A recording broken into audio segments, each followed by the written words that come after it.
Girl, Good girl, morning. Good it's morning. my Good earrings morning. on for the day. Child, they didn't arrested down. Let me put my earrings on. Let me put my earrings On a Thursday on. night, they arrested Don. Friend came out slaying in his suit though. He was sharp in that suit coming out. They done arrested my friend. Oh, wait a minute. Let me put my lips on, honey, because I don't want to appreciate me on here with a nothing on. Mm, mm, mm, mm. Good Yeah, morning. it's good morning, everybody. Welcome to the Shawn and Renee show. How y'all doing today? It's Saturday. It It's is Saturday. in every way. Saturday, Sunday, Monday, Tuesday, Wednesday, Thursday, Friday, whatever day you Mm-hmm. decide to view this. Mm-hmm. The world been off the chain. Yeah, I don't know what else we supposed to take. I don't know. But let us introduce ourselves again. I'm T Renee. What's the, I'm Nisha LaShawn, and this is the Shawn and Renee Show. Whew, it has been a week. Okay, very quick check in, Uh-huh. mental health check in. Yep. Um, I will say I've been on the upswing these past few weeks. Okay. Um, although seriously busy, Yeah. super busy. Yeah. Um, no downtime, Uh-huh. back and ankles hurting, no days off. Yeah. Um, up here, it's a lot of positivity and optimism. I'm not afraid of the things that I have been seeing, Uh-huh. only because I'm a history buff. I love history. So none of this surprises me. Uh-huh. Uh, we've been here before, Yep. and it is what it is. And if the ancestors survived, I can definitely do this. Yes. They Hmm. survived worse. Hmm. They survived worse. You see what I'm saying? If they made it through Yeah. and were still praising the Most High, Yeah. I can do this. I can do Yep. this. Yep. Well, mentally And that's this week it has been busy. I'll just say it's been busy. Work has been keeping me busy. Like it's just when I come home, I've been having to just sit in silence for at least an hour just to just not have to hear anybody's voice. including yourself. Absolutely. Because in interacting with the public, people don't understand how draining that is. That is a draining existence every day. So I've been having to come home and just sit in solitude. And then after my hour of just sitting and being calm, I'm good. You know what I'm saying? I'm Hmm. good. I Hmm. return text messages and, get back, active. But I be needing that time to just, because it's not like I'm dealing with normal stuff when I'm at work. I'm dealing with what's going on in the world, what's going on, changes in healthcare, and then just overall humanity, people just being human. So that hour, I need that just to chill. But overall, these past couple weeks, I've been cool. But just the last couple days, I've been like, what is this? What are we living in? What is this? Yeah, What is this right now? yeah. This has definitely been a when it comes to serving the public. I can tell, and I've been serving the public my entire time in the workforce. Mhm. I've always served the public in some kind of capacity. Um, Yeah. Post pandemic, you can definitely tell there's been a shift in people's mental, Mhm. and folks are living life on the edge. Yeah. Like Okay, literally the seat, the on the edge of the edge, seat. on the edge of sanity, right before. Uh, Mhm. um, Even the most basic conversations turn into explosions. Yes. And I mean, they get to the point to where they berating you, Oh trying yeah. to talk down on you, and you Yeah. didn't say anything but can I verify your first and last name? And Ziggity boom. they going off. Yes. And I do well most times, but some weeks I'll just be like, listen, this week I can't be berated. This is the week you're gonna have to get this work. And whatever Mhm. I can take it. Right. Right. Um, but it's definitely something in the air. People are not well. They People not. are not well. They not. And it's showing up like you can't ignore it because it's just like, yep, this is exactly what I'm experiencing. It like I can't even front like Yeah, it's not happening. yeah, yeah. I was because I work in banking. Mhm. Tax season. Tax season is upon us. And Yeah. I was, assisting this person with trying to find their 1099s and 1098s and stuff like that, and trying to explain to them what it all means. And we were so cool. We were so cool. But in the middle of nowhere, the lady just screamed out, "Stop repeating yourself! Stop repeating!" Like just started screaming out of nowhere. And Why? I'm thinking, well, I'm repeating myself because you keep asking the same question. So it's the Right. same answer. And she Right. just went off the ledge. Like, child, it ain't that deep. It's almost asking your employer, where's my W-2? Once they tell you Right. where it is, the answer is not gonna change. It is Right. what it is. So if you ask the question again, expect the same answer. But baby, they Right. sent her over. I said, you know what? I can't do this. I cannot. I can't do this. But you say I can't do it. Not today. I was not able to manage psychotherapy. I wasn't able Would to you say manage it. I was just like, I'm not getting paid to be a therapist in this moment. okay, I'm not getting paid. I'm not state sort of certified, board certified. This is where the statements are made. Like all I can tell you is the answer. But Right. it's simple stuff like that. So it's not even situations of like, high risk, high stakes, Mhm. stressful conversation. It's very basic stuff, and people are not able to hold it together in basic conversations. Yeah. Very scary, This is true. very dangerous. Yeah. Um, we're going to see more situations in the future of people out in public and just simply cannot contain themselves. Yeah. And that part I am sad to see. So yeah. But up here, baby, she good. Mm-mm-mm. Up Yeah. here, I've compartmentalized and whatever. All right, what's next? What else is going on? What Yeah. else? Yeah, it's just one of them things where I'm just like, I'm tired.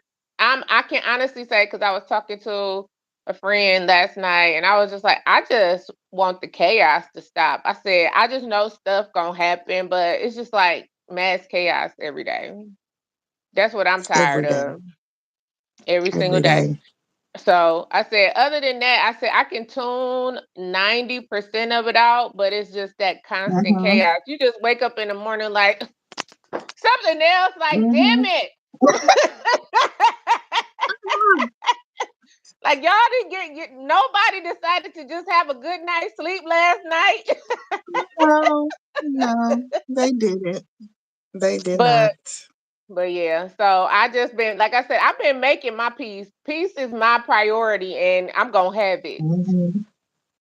That's just the end of the Regardless. day. I'm gonna have my Yeah, peace. You're not taking regardless. I know that's right. Well, this is the perfect segue into talking about one of the things that does give us peace, and that's Bridgerton. it. The new Yay! season has begun. Netflix has already released 4 episodes, and I don't want to give away any spoilers, but we're definitely going to talk about at least episode 1. And Yes. I will say that episode 1 looked beautiful. Yes, it The is. premise of the episode, Lady Bridgerton is hosting the season's first ball in She is. replace of Lady Danbury, who is trying to retire, obviously, but the queen is like, "Oh, heifer, you can't retire on me. Where you When she think you said, going?" when she said, I'm going to travel, I'm turning things over to other She was people. getting teary eyed, Yep, she was like, breathing heavy. so she was like, what did she said, I just wanted to say I'm leaving. She was like, and then she rephrased it. She was like, I would like to be released to go. And the queen was like, Yeah. nope. She's like, nope. It kept on going. I said, Charlotte. When I say I saw myself in the queen, that was very much so the type of reaction I would give my best friend. Like, Yes, because you are very possessive and you're like, go where? You do that with your yeah, friends in general, not just best friends, just friends in general. And your listen, sister. Like we could, I mean, we could go listen, down the line. you telling too much of my business. I wish you gotta keep it a bestie on bestie kind of thing. And here you go spilling my tea. Thank you. You're welcome. I'm admitting I can see myself in the queen. Is that not enough? I Is mean, that I not just enough? hey, I'm standing up for your Telling the friends, your people best too friend, and much. I'm standing up for your friends, your best friend, and your sister in public. When she gave that heartfelt speech, I was just like, Lady Danbury, where you think you going? And I'm Woo! just watching the TV like, okay. And so when the queen spit out that, no, I No. said, that's right. That's right, because where she thinks she going? She not leaving us. I don't think so. That Mm-mm. that lady has suffered. It's time for her to go and have her some fun. You no. That's like my auntie telling me she moving away to some foreign country or something. Where you think you going? I know you're not. Oh, I want to travel the Ooh. world. Raised all of y'all and da, da, da. I'm not done being raised. I'm not done. You're not done with me. No, Oh you my can't go. god. So I'm That is so glad that they allowed the queen to be true to herself and yeah. give her that no. And I was on her side just for the record. Oh my god. So Not we had right. that very intimate and sweet moment between the Queen and Lady Danbury. Obviously, they're at least warming up the viewers, letting us know that the end is somewhere in the future. I get Yeah. it. We taking the hint is somewhere in the future because almost all of Yeah. the kids are married at this point. Yeah. Um, Lady Bridgerton has had it up to here with her Who fourth Benedict? son, Benedict, boy, he is stressing Benedict, her out. stressing her out. But what I do like about this episode, and I wish they would have showed more of this, It's very obvious the level of sensitivity he has about being the second son. Yep. You can tell his older brother sheltered him a lot from the business because he was struggling to make decisions, baby. He didn't know his top from his bottom, what was a Yeah. tax, what was a dividend, what was interest. He couldn't tell you anything. Yeah. And he was very honest with his romance to be, and he was very vulnerable with her about the woes of being a second son and carrying the very famous Bridgerton name amongst the time that is obvious women come and seek me out because of my name and they are not looking at me for me. So what I Yeah. hope for him is he find a very artsy, free spirited young lady, and I think he has found her. Um, I love the introduction to the story. It's very obvious, a Cinderella story Yeah. where dad marries the stepmom, dad passes away, and the stepdaughter is left in the care of the stepmom, and she basically treats her like trash Yeah. Yeah. because it looked as though the servants was getting more respect than the stepdaughter. But this is the thing. The start of it for me was Benedict, you a hoe. And you doing too much. And I'm telling Dollar Bill, you doing too much. And yes, you're the second son, but you still should have been learning from Anthony before he left. You rested too much on your laurels, thinking like Anthony is always gonna be around. I can just go and do whatever I want and be carefree and not have to have no responsibilities. No, you should have been like, hey, before you leave and go to India, can you show me something? You know what I find interesting too is that Colin was not like that. Colin has always No. been very serious as the third son, and I find it interesting that Benedict, was so fancy free and just, I'm doing my paintings and I'm traveling with Yep. my art and I'm just, busting it wide open amongst the con and, you For know, everything. But I mean, both all them boys had whorish ways. I mean, just all of them, because it took Colin to come back to realize this ain't what I don't want to be a hoe. well, I will say this about Colin. He was given, I'm doing it because my brother's doing it, and I just assume this is the way I'm Yeah, supposed to go because I'm not yeah. married. But it was very obvious in those scenes. He like, I don't like this. He I really don't really didn't. enjoy this. Nope. Benedict enjoys it. Yeah, We he at does. least believe he does until he has that moment at the dance, at the ball, and he expresses that he definitely has a voids in his life because he is the second son. And we know men oftentimes fill voids with women. Yeah. No, no. Benedict fills his void with being and women. Like, let's be clear. Oh yeah, yeah. Cause I was like, so we going there, okay?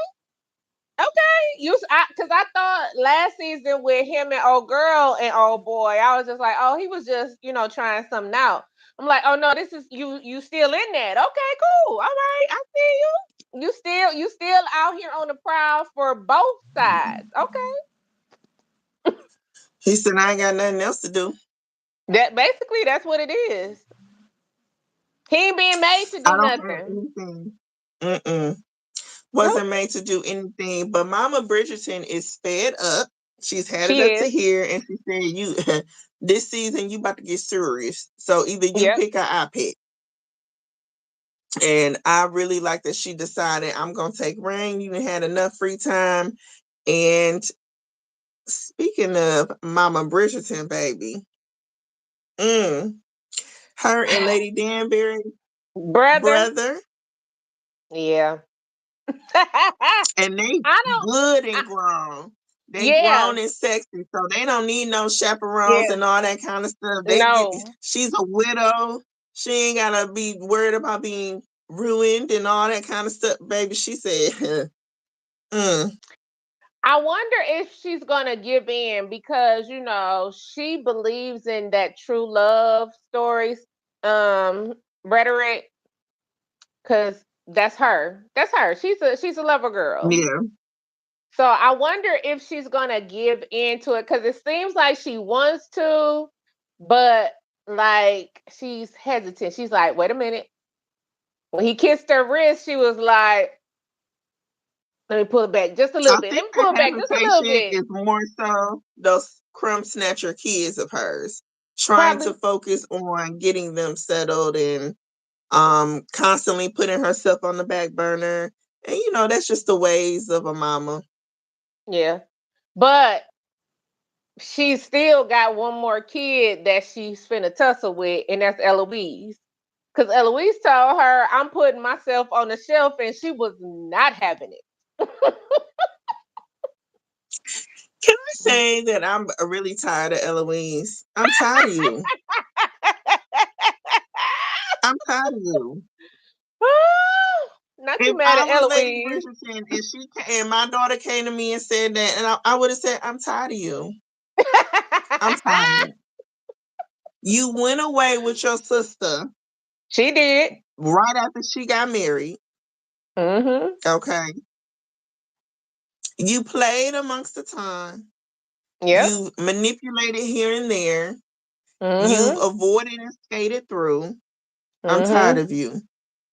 Um, I can pick for you if I want to. Remember that part. If I really want Yeah. to pick for you, I can. Right. And I'm glad her mama stood her ground and said, She did. wood shelf, you don't have one.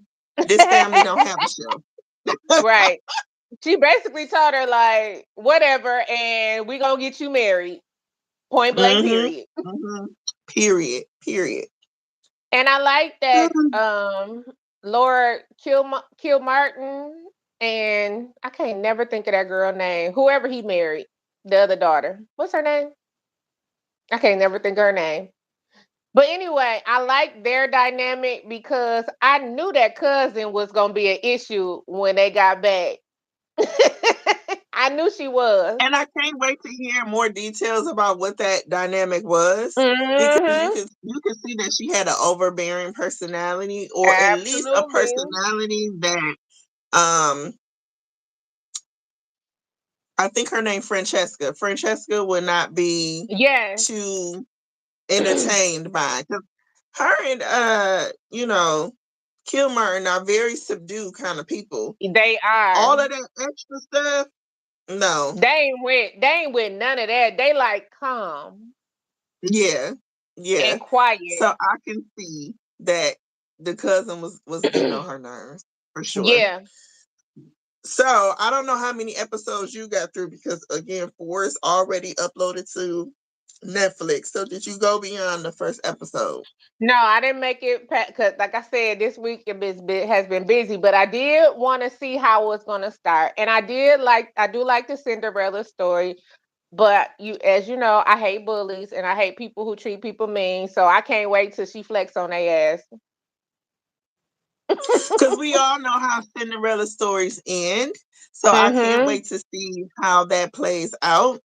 Yep. Um, I can tell between the interaction between her and Lady Bridgerton, the Mhm. mother, I forget her name. I think it was Lady Lee or something like that. Yeah. But the energy was very awkward and It's like hostile. It's that creepy nice kind of. nasty. It's like that nice Yeah. nasty. Yeah. She Like was I'm a still wearing black, so I'm assuming that he's recently passed away, and right. hasn't been passed away for too long. She did mention it was more than one husband that passed away, and that's a pattern. What is going on with that pattern to where you lost not one but two husbands? Black And Widow. I'm very interested to see how it's going to play out in regards to the wealth. What is actually owed to her that you've been keeping from her? Because her daughters was dripped in jewels, honey. They was dripped down Yes. in all type of crystals, Yeah. and it's gonna be good and dramatic. and I can't wait to see, you know, the ending play. And hopefully Lady Danbury does come to some kind of middle ground and semi-retired, but baby, you can't go too far. Mm-mm. um, the way Queen Charlotte said no, I don't She know. no And she is and moved going. on. The Queen is about to run Lady Whistle down to death. When I tell you, when she sent for her, she was like, "You're late." She was like, "You just sent for me." She said, "Late." I said, "Charlotte." I yelled Charlotte too many times in that I episode. don't know if at this point Lady Whistledown is saying, damn, I should have just stayed in secret. I was Right. better off undercover. Yes. Cause this being on payroll ain't Okay. working. Clocking Girl. in from 9 to 5 is too much. It's too much.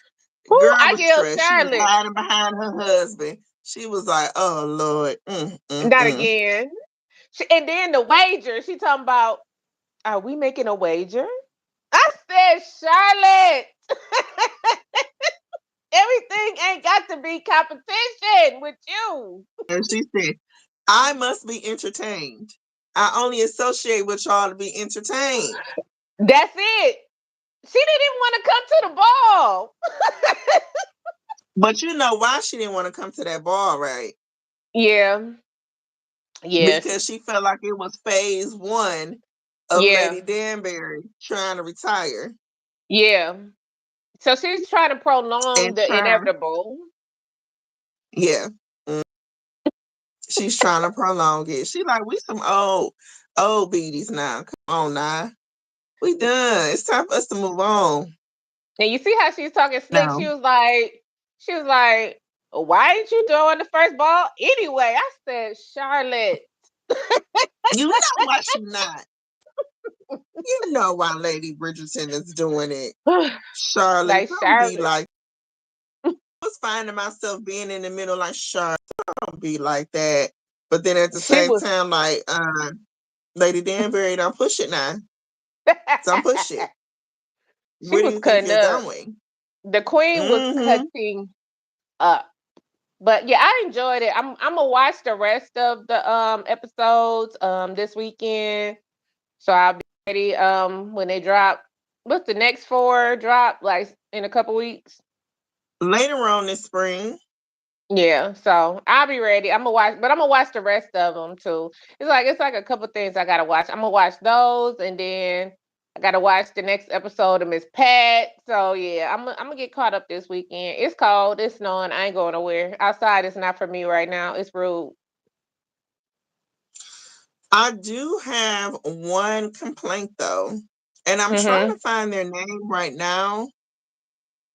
Monrich, the Monrich family. Why they trying so hard to be seen? Well, you have to think about their origin story Yeah. and how this is really their first few years being amongst these people. Hmm. But what I find myself being frustrated with is the lack of development in their story because they had a really good, juicy story in the beginning. Yeah. Yeah. And it was like once they came into wealth, it was almost as if they have nothing else to say. But their Yeah. perspective is so dynamic because they know what it's like to live the other side. Right. I don't understand why we're not digging a little deeper and using that as a background story to kind of bridge the life outside of the time. Stop using these people as background props. I need to see more. Yeah, that's exactly what they're using them for because when Lady Dansbury was telling them to come up and speak to the Queen, and they did, and Charlotte wasn't. She paid them dust. Dust. She said, Dust. "Where's Benedict? Where he go?" Lady Danbury, like, She's like, sorry guys, just keep it pushing. yeah, Yeah. And I felt a little bad for him in that moment, but it's also like, come on now, the writers out of the entire episode, this is all you.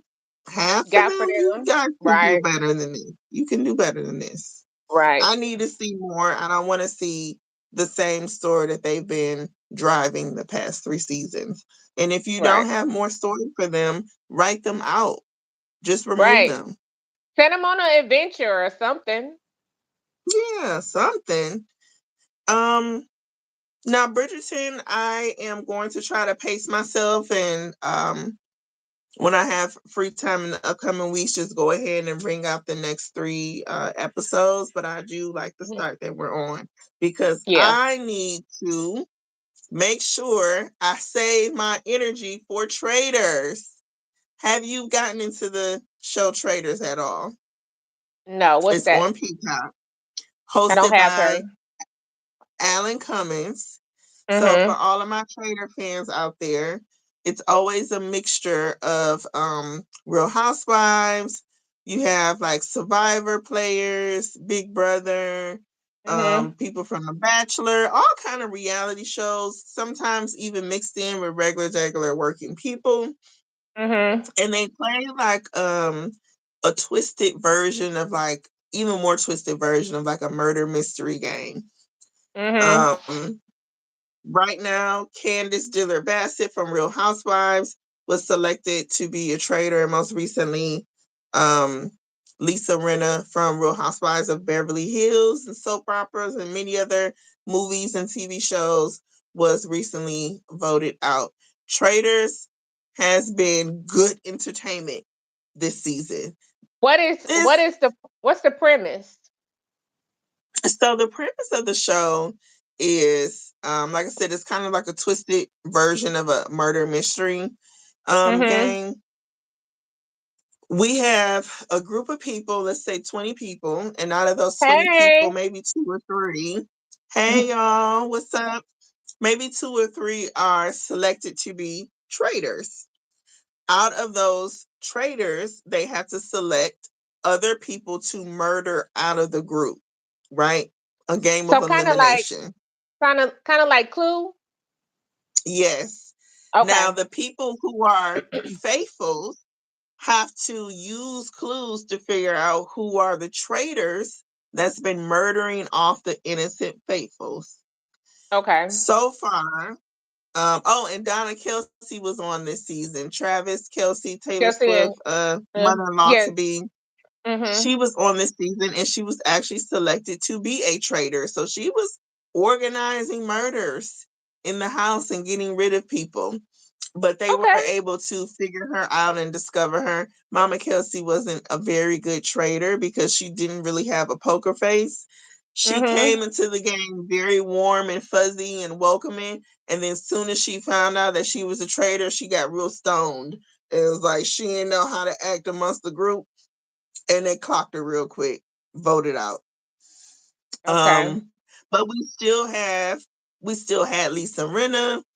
Mhm. We still had Candace Diller Bassett, who was a Real Housewife, and then a gentleman by the name of Rob. He is from Love Island, Mhm. and they were a very good trio as far as Mhm. traders because the group could not figure out. They could not figure them out. Okay. It's a mental game. Definitely people with good social skills last long because you have to be a chameleon. You have to be able to blend in. You got to be able to pull conversation out of folks and extract information to be able to hide and weed through the group and not be figured out. When you get a chance, I want to add this one to your roster, girl. You can use my Peacock login. We ain't gonna go to jail for it and see what Traders is like. The best Okay. season to me is the US version, season one. A previous Survivor winner, uh, Cree Cersei, I believe that's her name. She won that season. And baby, when I tell you nobody could figure her out, Okay. nobody could figure her out. She was amongst the group, mom and everybody, being very sweet to everybody and just, Mhm. you know, being her regular self. But in the midnight hours, she was voting people off and eliminating folks. and being a Okay. complete and total traitor. So Okay. when you watch that season, you're gonna have to circle back and let me know what you think about traitors. Okay. Okay. Has there been any other shows that you've been keeping up with thus far outside of now Bridgerton? The only show that I finished watching, I did watch the I'm like I said, I'm watching Miss Pat. I watched the Family Business New Orleans. I was just like, okay. I did finish Power Force, which I liked. That was cool. I am about to watch I finished the Upshaws.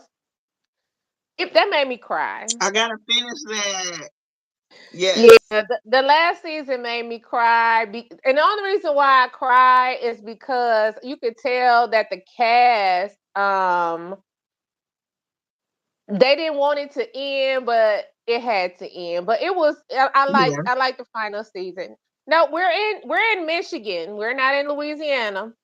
But yeah, that it was really good because I like the chemistry between Mike Epps and Kim and Wanda. Mhm. So, I like their The chemistry, their entire banter. cast had really good chemistry. Yeah. The entire Yeah, I like cast. I need to circle yeah. back. Yeah.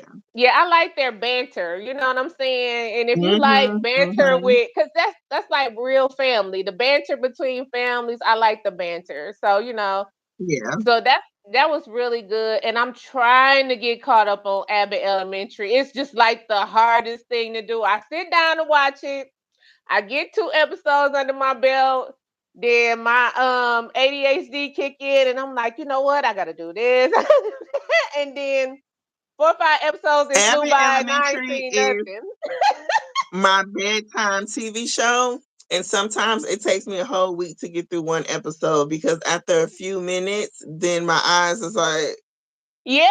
It and be it's me over. just my ADHD kick in and I'm like, okay, I gotta do this. Wait, I'll be right back. Not pausing the TV, just going, putting clothes in the washing machine and then cleaned up this. It just and then 4 or 5 episodes and went by and I'm like, dang it, I got to go back. And I want to finish Reasonable Doubt, but it's just like I got to be able to sit down and watch some of this stuff And actually do it. Yeah. and We pay gonna get there. attention. We're gonna have a slow season. This is busy season right now, but we gonna have a slow season. We're gonna be able to catch up on everything. But I'm not gonna spoil Abbott for you because I've been keeping up with the episodes week to week. Okay. And it's been very cute. I'll say that as Okay. always. Okay, so I'm trying to catch up, but like I said, I got to lock in. Yeah. I got to lock in. So I'm just gonna go ahead and say it. Mhm. Okay. And I know it's delusional to expect these kind of things, right? Because we've been here with the Academy before. Oh But Lord. I'm so Okay. sad Uncle Delroy did not get nominated for Oscar. He did. I'm sad. He did. Not for the category I wanted. He got for supporting, but not like best actor. He got supporting. What you wanted him to get? So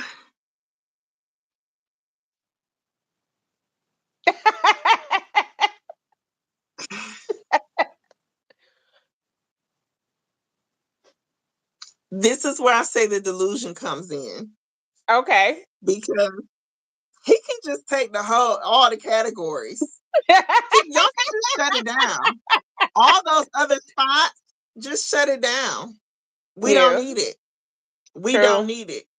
It True. wasn't a role that I saw last year Mm. that was riveting in that way.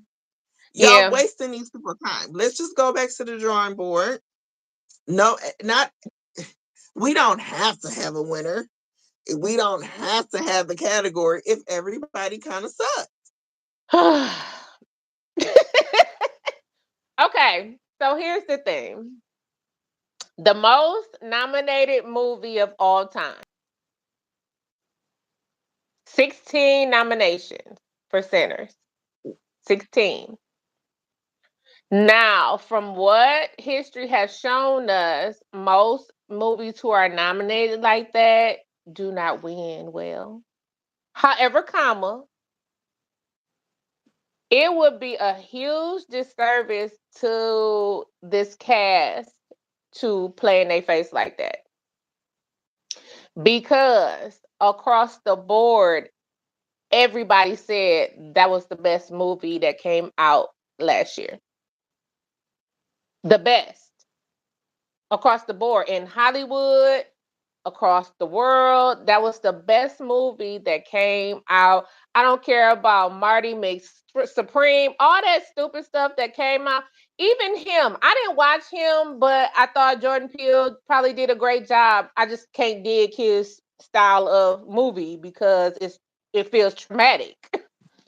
But even with him coming out, everybody still said that Sinners was the best movie that came out in 2025. Did you So, see Marty Supreme or Begonia or any of those no. other films? Not yet. No. Did you see him? So I did see Marty Supreme and I did see Begonia. And I Mhm. will say, Begonia had it had some interesting points. It was definitely a deep dive into society and really analyzing uh how society operates today. Mhm. How capitalism plays out, how it is void of humanity in a lot of cases. I can appreciate the message of the movie. Mhm. However, Begonia definitely gives me one of those senior year films Mhm. and in film school, and it made it to a festival, and it is what it is. It was entertaining. They did a good job for a student, but that's it. Um I do know actors enjoy doing those kind of films, and it's mostly the love of the art that drives them to those kind of films that are very artsy in that way. Mhm. However, when I analyze the actor on a individual level, I'm still putting Sinners on the top of the list. And I promise I'm not being biased. I'm a black lady. I really try to go into these things very neutral Yeah. because I'm gonna get to Tiana Taylor and how I did not like that one battle after another. I'm gonna get to that. I But can't wait till we get there. ooh, mm, I was upset by the end of that film. Uh, so I'm not being biased, basically what I'm saying. The acting does not beat Sinners. I don't care if it's best actor, best supporting actor, the writing, they should not win over Coogler. Like they should not win. Marty Supreme, same thing. Very subpar, regular. Is subpar mean to say? I don't know. Is it mean to just say subpar? But Well, it honesty is. comes with truth telling. Is it true? They just don't match up.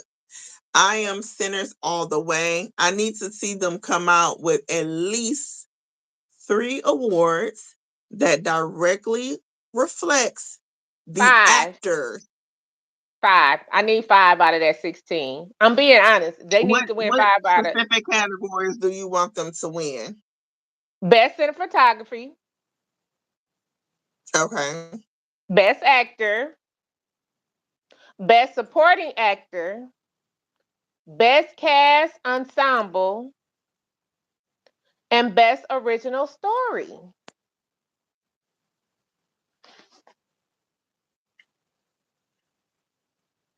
Anything less will be criminal. Okay. So we got quite a few. Um, And best score. I'm looking. I'll take it to 6. Best score, 6. 6 out of the Okay, so 16. they have everything from like best makeup, hairstyling, costume design, cinematography, director, original score, supporting actor, original screenplay, supporting actress and actors, best production design, and best sound. So what I don't want to see is we getting awards for mess like best sound, Yeah. best production design, best hairstyling and makeup. Save Yeah. it. If that's what you want to give them, save it. Yeah. I'm not even in the movie. This is me talking as the people, honey. Yeah. What the three main ones that I want to see is the supporting actors win. Mhm.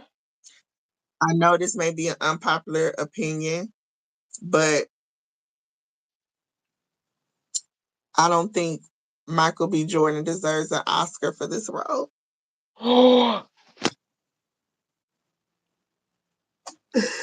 You I don't should be think stoned. Why?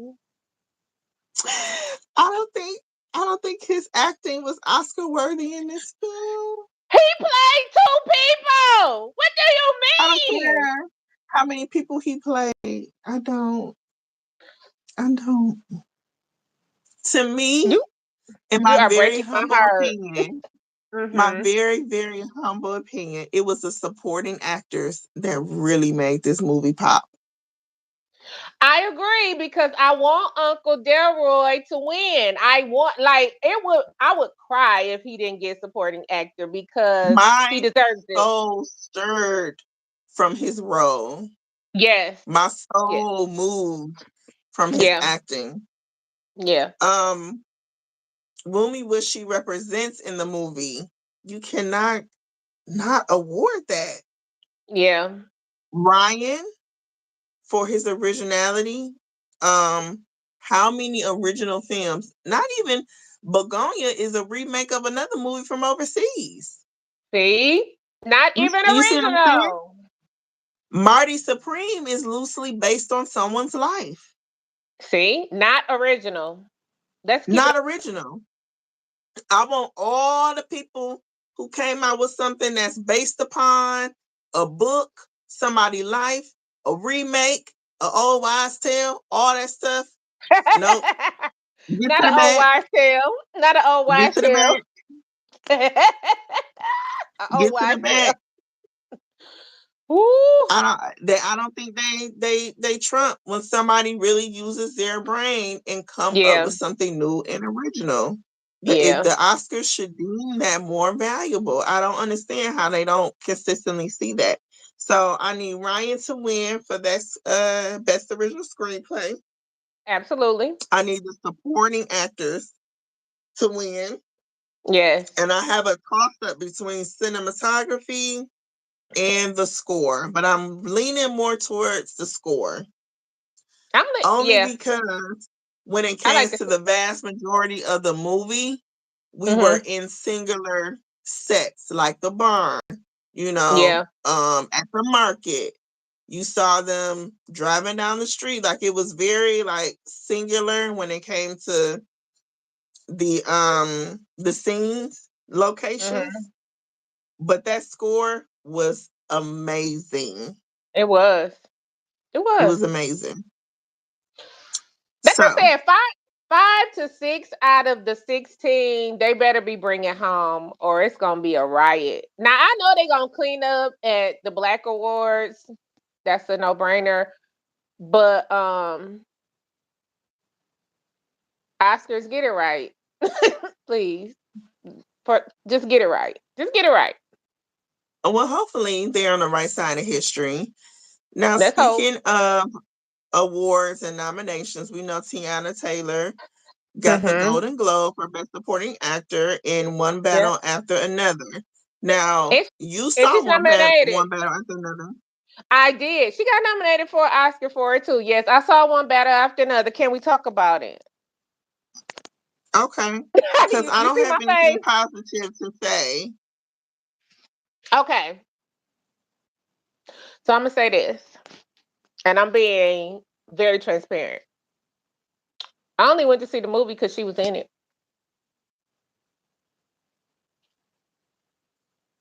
and after I watched it, I was like, "What did I just watch?" I didn't get it. You know how, as a millennial, I think about how the theaters tricked us into believing Chris Brown really was gonna be in Stump the Yard, Mm-hmm. Yep. and he wasn't. Yeah. There was no dynamic storyline with Chris Brown. He was killed Yeah. off in the first few minutes. Yeah. One battle after another scammed us in that way. Absolutely. Absolutely. Because I was confused. I was like, okay, so I get they were revolutionaries and they were anti-government and all this stuff.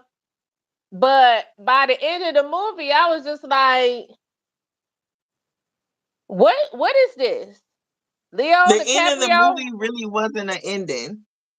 Yeah, Leo DiCaprio, kids getting kidnapped and the Sean Penn being really weird and sadistic. And I'm just like, and So there's and a couple things.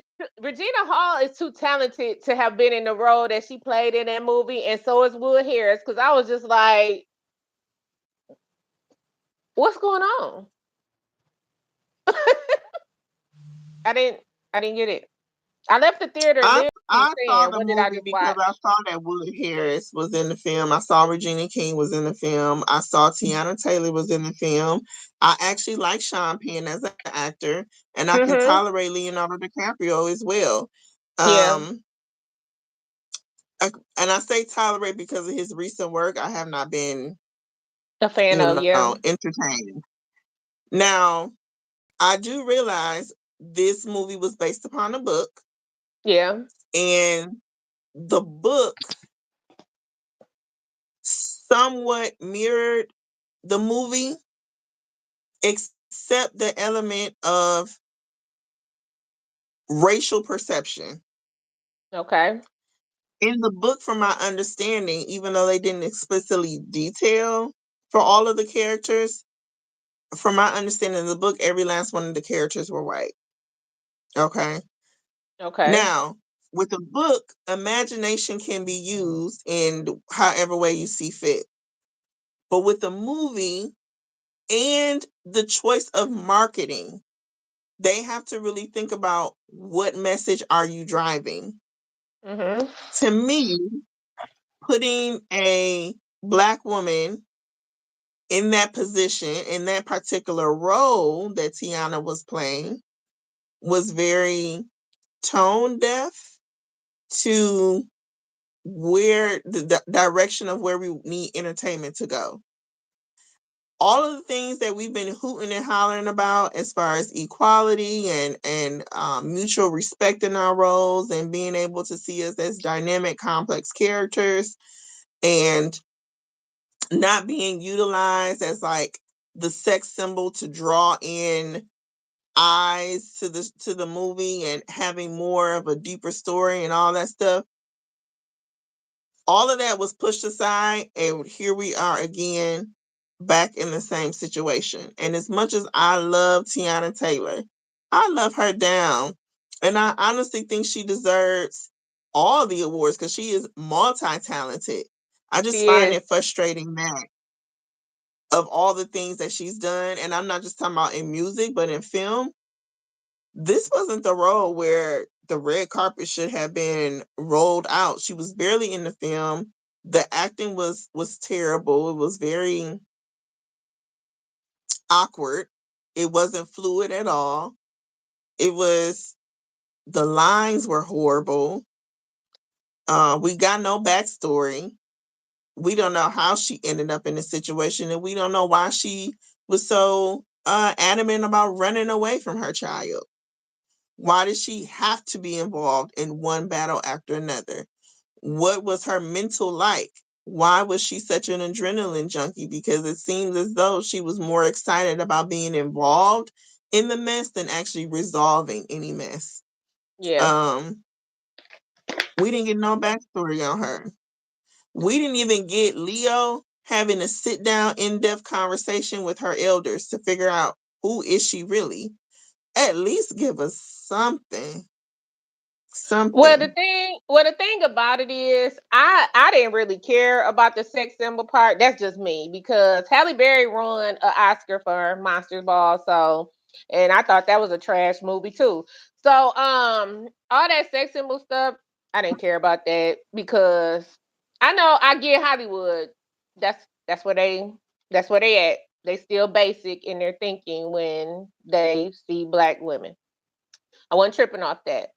What I was tripping off of was that the story didn't make sense. And I'm one of the people that a story has to make some kind of sense, consistent, and it has to be explained out. Starting the movie off with her and this big gun and she's shooting it and they running from the laws and she's seducing Sean Penn and then her and Leo, they escape and run away, and they part of this movement because they're anti-government and all this stuff. And I'm just like, okay, what happened that y'all ended up being anti-government? Like, what caused this movement to start? And I already knew she wasn't going to stay with Leo because he was weak. That's one thing. He was a weak man, so I knew she wasn't gonna stay with him anyway. The sad part is he ended up being the weak link that raised their child. So I'm just like, that's another dynamic because you got a weak daddy that's an alcoholic and a drug addict, and he can't even remember just simple codes if something happened. Like, so I was just like, what is this? And then you try to go to her family for help. They should have told you off jump, like, hey, she's not gonna stick around. She's never stuck around. So you should be ready for her not to stick around. But I just didn't understand the gist of the story and Sean Penn tracking her down and he the daddy and all this stupid stuff. It just didn't make sense, a lot of the story. Maybe if I had read the book or at least knew the synopsis of the book, the movie probably would have made sense. But I I think that's where they definitely made a mistake because they did the movie almost as if assuming that you read the book, like you should okay. know what You're this right. is. Right. Um, Right. and a lot of people did not read that book, so it's like, No. what is happening? But the No. overall gist of the movie was there was almost like three things happening at one time. So we have Sean Penn's character, who is a military man, and we know the military is oftentimes involved in some shady negotiations. And Yeah. even though the government or the state gives them directions, they'll make subplots of their own and kind of deter away from like the original orders. Yeah. So we have Sean Penn, whose job is to secure the borders and to make sure that there's no too much of the illegal immigration and all that stuff going on. But when you have somebody who's sadistic and crazed in that kind of position, they go overboard and they do too much. And then you Every see time. them with all kind of camps and kidnapping kids and all of these people entrapped and all that kind of stuff. So that's Yeah. what the French 75 was there for, because they were um, pretty much like a rebellion to what Sean Penn's character was doing. Yeah. Now, Tiana Taylor character was supposed to be a distraction. Okay. However, her distraction was how can I put it? They didn't realize how crazy he was, and that one moment of a distraction turned into a obsession, and he didn't want to Yes. let that black lady go. He sure Okay, didn't. He stalked he her didn't want to let her go. It was down. almost as like his brain shifted from um just that moment in time of them having that interaction to now Mm-hmm. she's my possession, she belongs to me, I have to have her, I'm a house her up in this spot right here, and she better be there anytime I come back.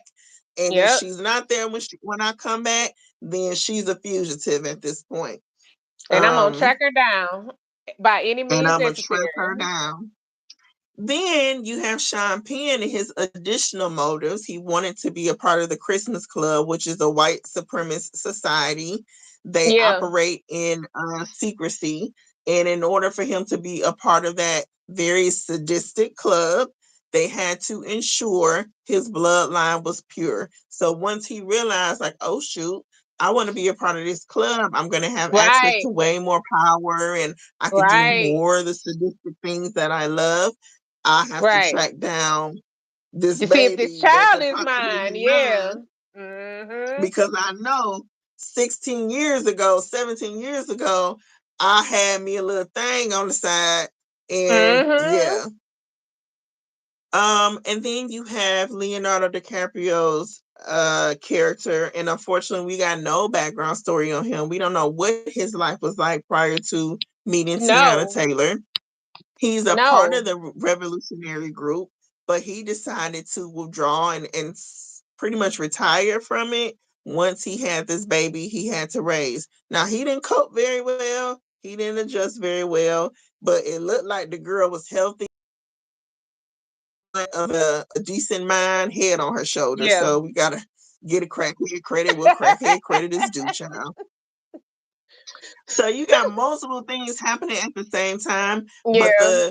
I think this is the fault of the writers. They did a very, very, very bad job giving viewers that visual aid to be able to cross those stories together, Yeah. to be able to recognize all of those different plot points and how they're connected, and to get something out of the story. It's like, what message are you sending here? When you Right. got to the end of it, you're like, okay, well, what was that about?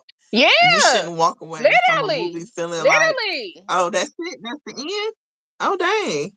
Okay, I That's guess. literally how I felt. That's like I literally said as I was walking out the theater, like, what the fuck did I just watch? Like, what? What was that? And I knew it. I knew it. And even though I understood it because I remember the book from back in the day, Mhm. and I vaguely, like, I read it so long ago, but I vaguely remember the plot of the book. So I was able to walk out with like a decent understanding, but I was still was like, well, damn, if you never watched the read the book, you really be lost because they didn't connect this up very well. Right.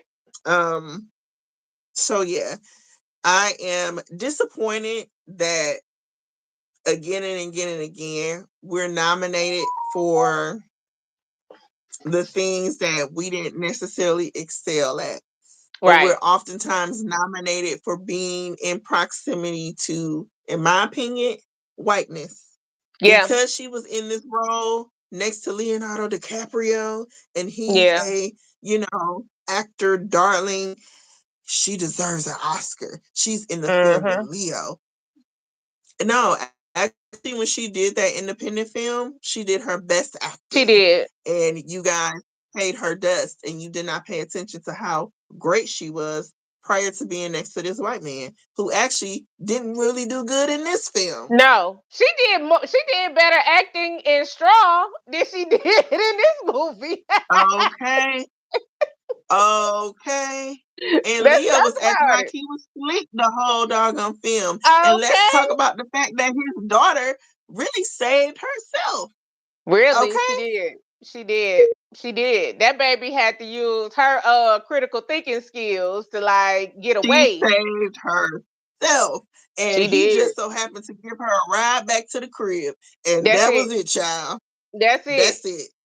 Her critical thinking When saved he her life. found her, she had already killed the man. So it's So like, did. So did. Her critical thinking saved her. That's the only thing that saved that baby.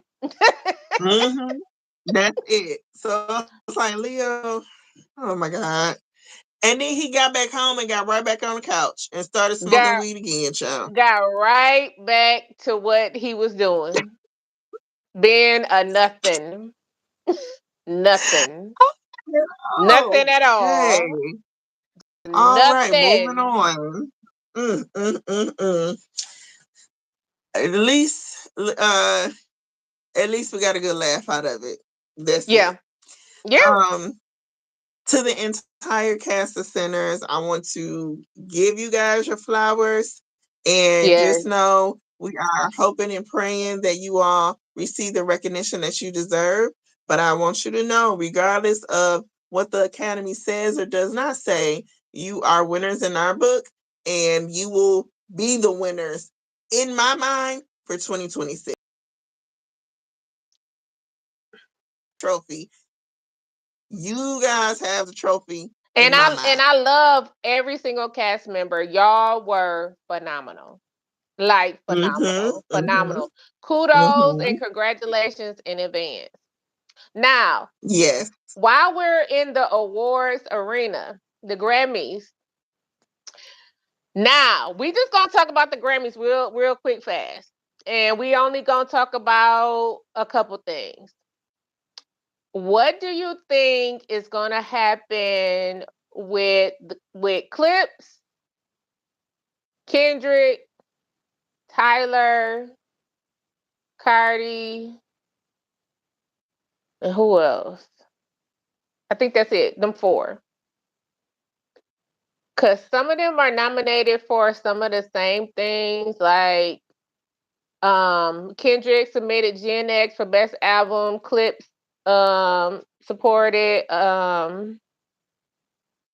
submitted their album for best album, album of the year too, and best rap album. And Cardi submitted her album for best rap album, or I think it was best rap album she submitted, and I think Tyler did So too. I will say this. I don't think Cardi album is Grammy worthy at all. I don't think the Mhm. music is Grammy worthy at all. I don't think the lyrics are Grammy worthy at all. The visuals, nothing about that album to me is Grammy worthy. And this is coming from somebody who ran that album down. Right. As soon as it was released, I was playing the heck out of that album. I love that album for what it Yeah. is. It's a good Yeah. time. It's a moment in time. And it gave me a lot of nostalgia feelings, very throwback vibes, a lot of the music that was the way it was arranged and sampled and whatnot.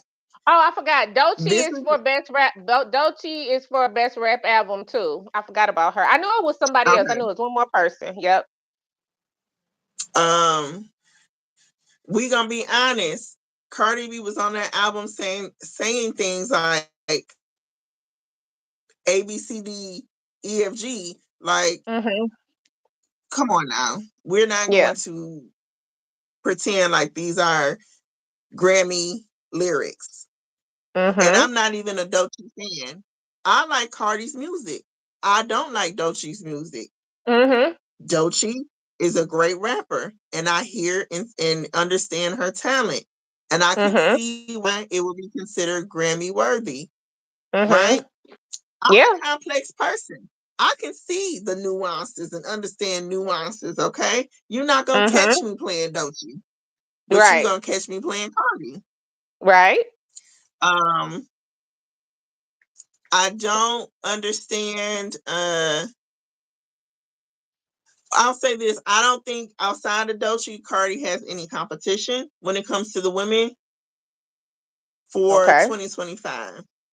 She That's don't. fair. She doesn't have any competition. So if she was to win, I would say the stars aligned in her favor, and she just simply didn't have the competition because it honestly would be between her and Doechii. Right. Uh, I do believe that the Academy um may give Acclaim more of a chance this year, meaning Yeah. Doechii may have a better chance because the Academy tries to go back and forth between popularity and Acclaim and making sure that they stay legitimized and securing their spot as being a reputable award. Um, Now when it comes to the men, woo, competition is stiff. On the flow. You hear me? On the flow. Competition is stiff when it comes to the men. How can I say DNX is a loser? How? Can't And say let it. and let God sort them out. I could never say Let that. God sort them out. How can I say they're losers? How? Tyler the Creator. I don't like Yeah. him. I don't like his music. I don't like what he represents. I don't like. I don't like Tyler the Creator. However, Tyler the Creator with clips. On POV, he ran that verse, didn't he? And the visuals I was can do dope. that. I can do that. I can Yeah. do that. When he's out and about with chaperones, I can do that. When he out with his big brothers, you can do Tyler that. with chaperones. Yeah. Yeah. In the With words his of big Ryan brothers. Coogler, that I can get into. Yeah. Um, I they have a hard time picking. Who do you want to win that category? Because that is a stiff category. So I'm gonna be honest. I want Clips to win for best song for So Be It or Whips and Chains because they do have two songs. So Be It. I think So Be It is for best video. So I hope they win it for So Be It for best videos.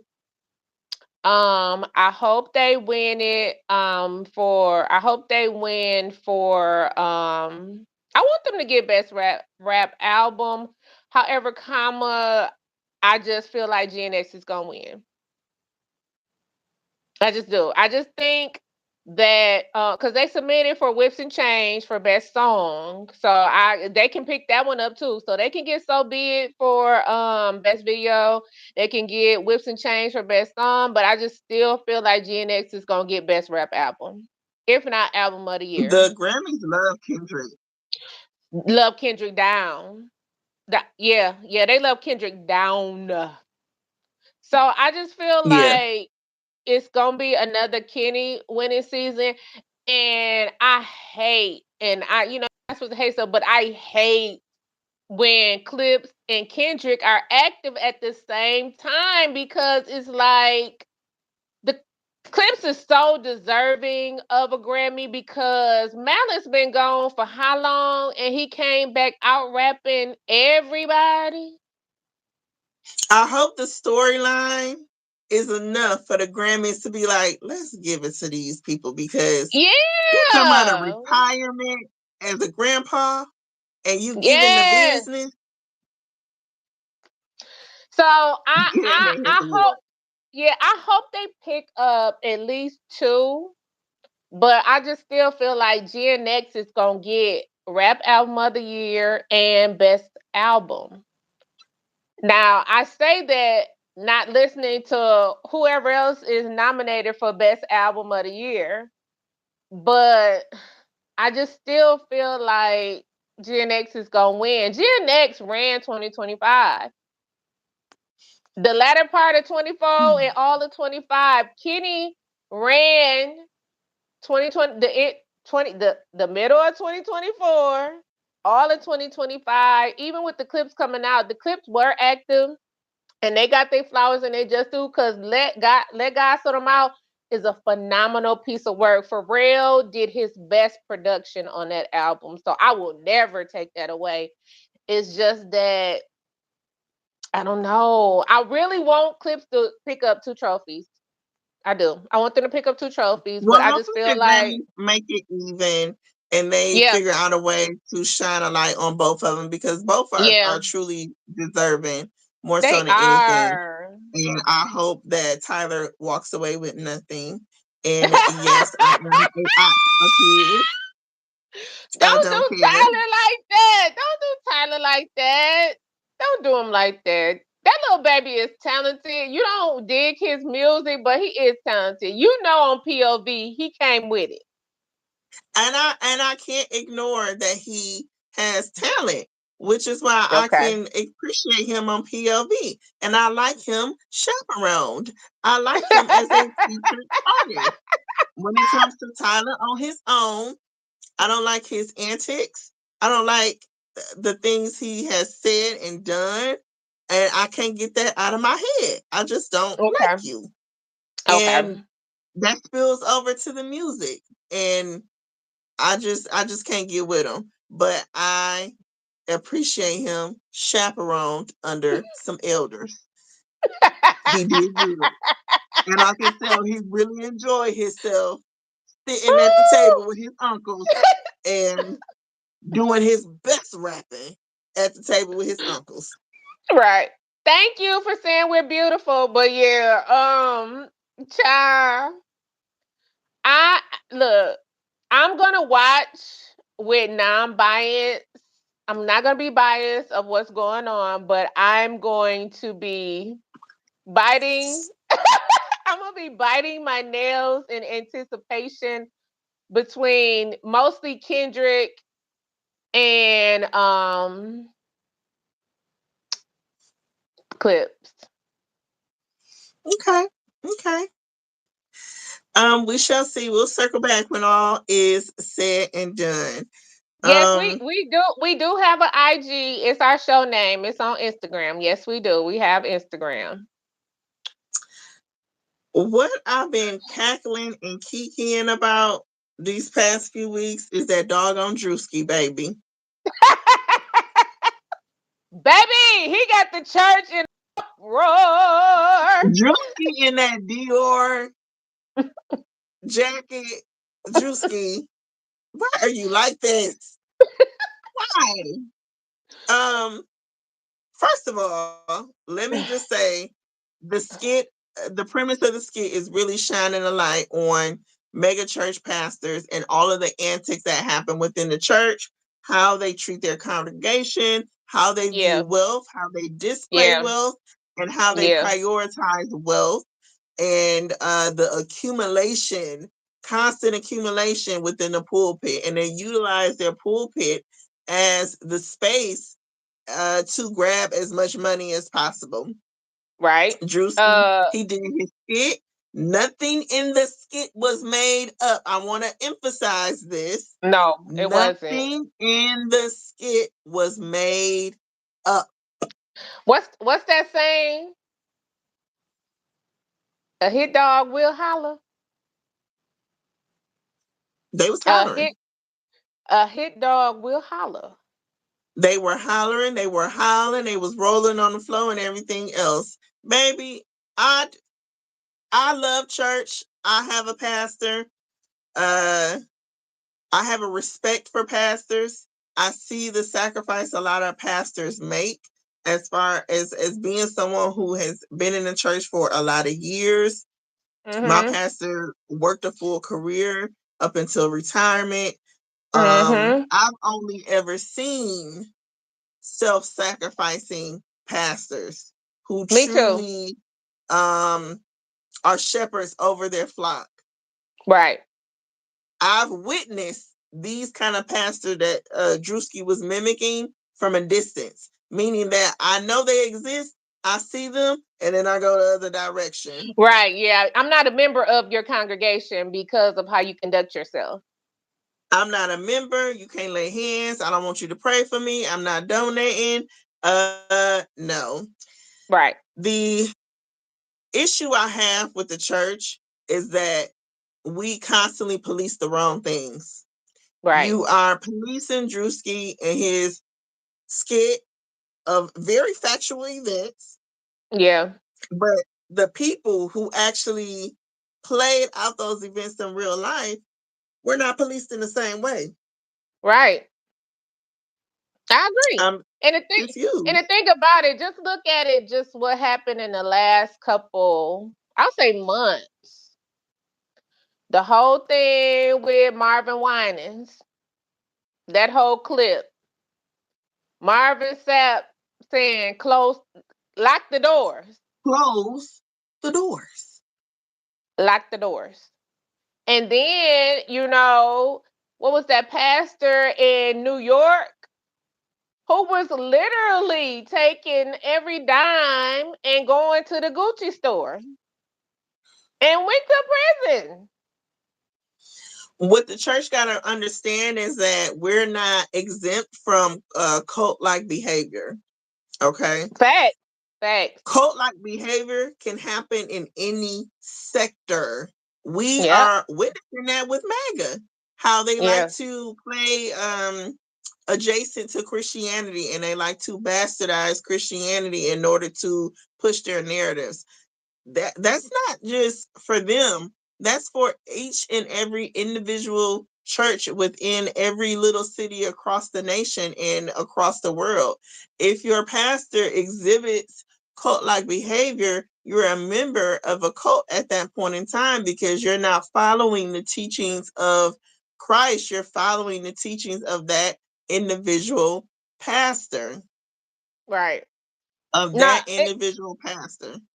Yeah. And the thing about it is, what I want the black church to understand is some of y'all do need a mirror to be put up to y'all face because y'all been Mm-hmm. clowning for a Mm-hmm.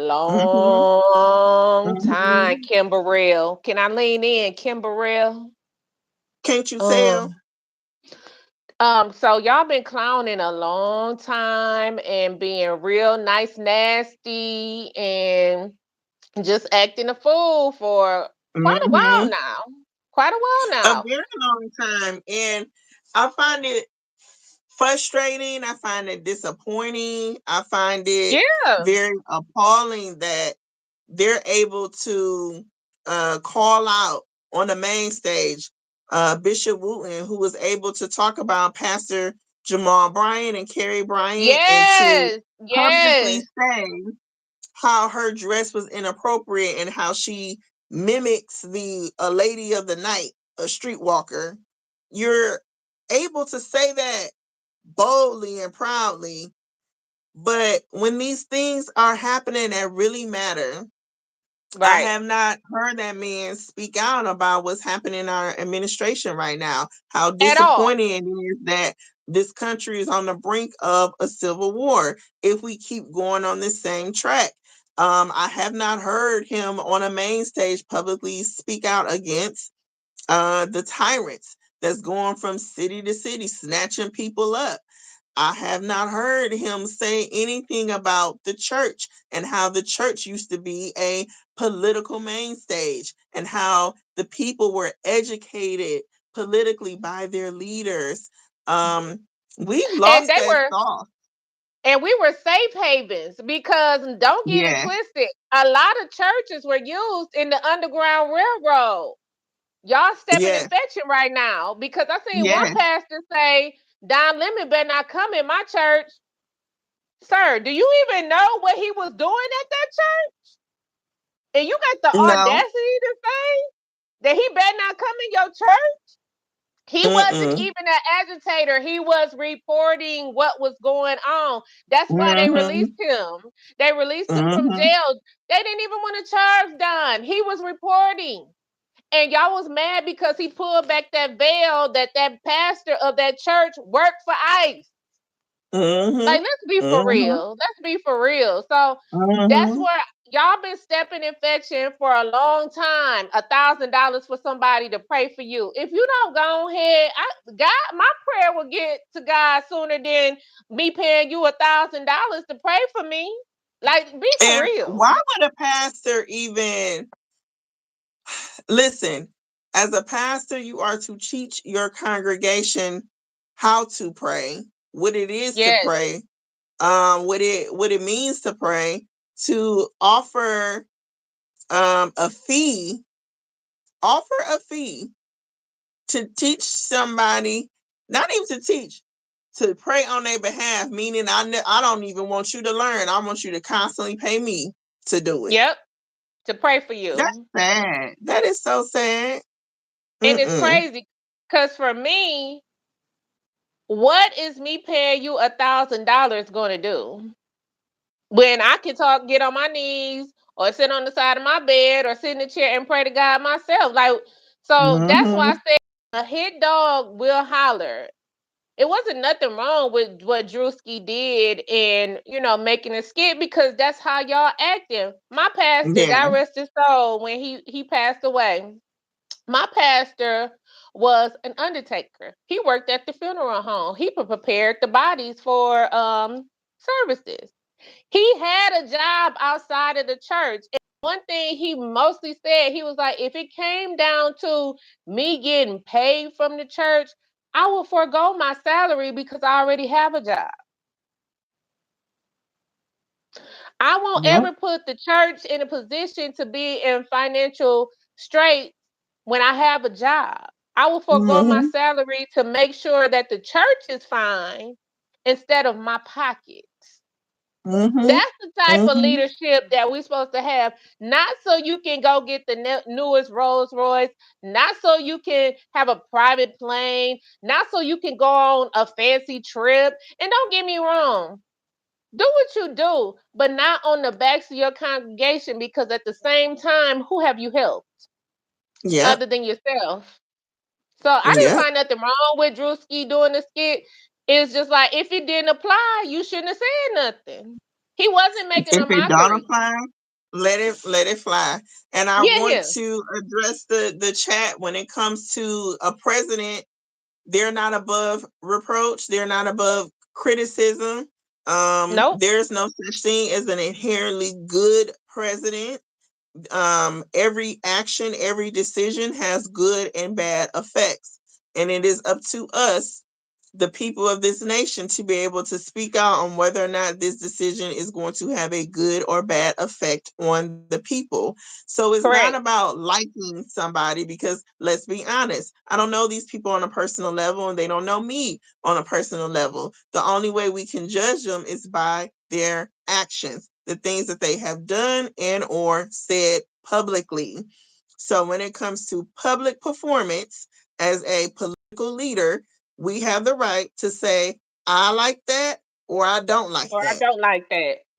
This is Period. harming me. This is harming me. That's not harming me. Yes. This is tearing the country apart. That didn't tear the country apart. Yes. It's very black and white. Either it's working or it's not. And in business, it ain't about who I like or don't like. Nope. I don't operate that way in politics. I don't vow my life's dedication to a specific political party. I am not somebody who vows support to a specific human being in general, because humans are humans. We will make mistakes along the way. And again, a political leader is not exempt.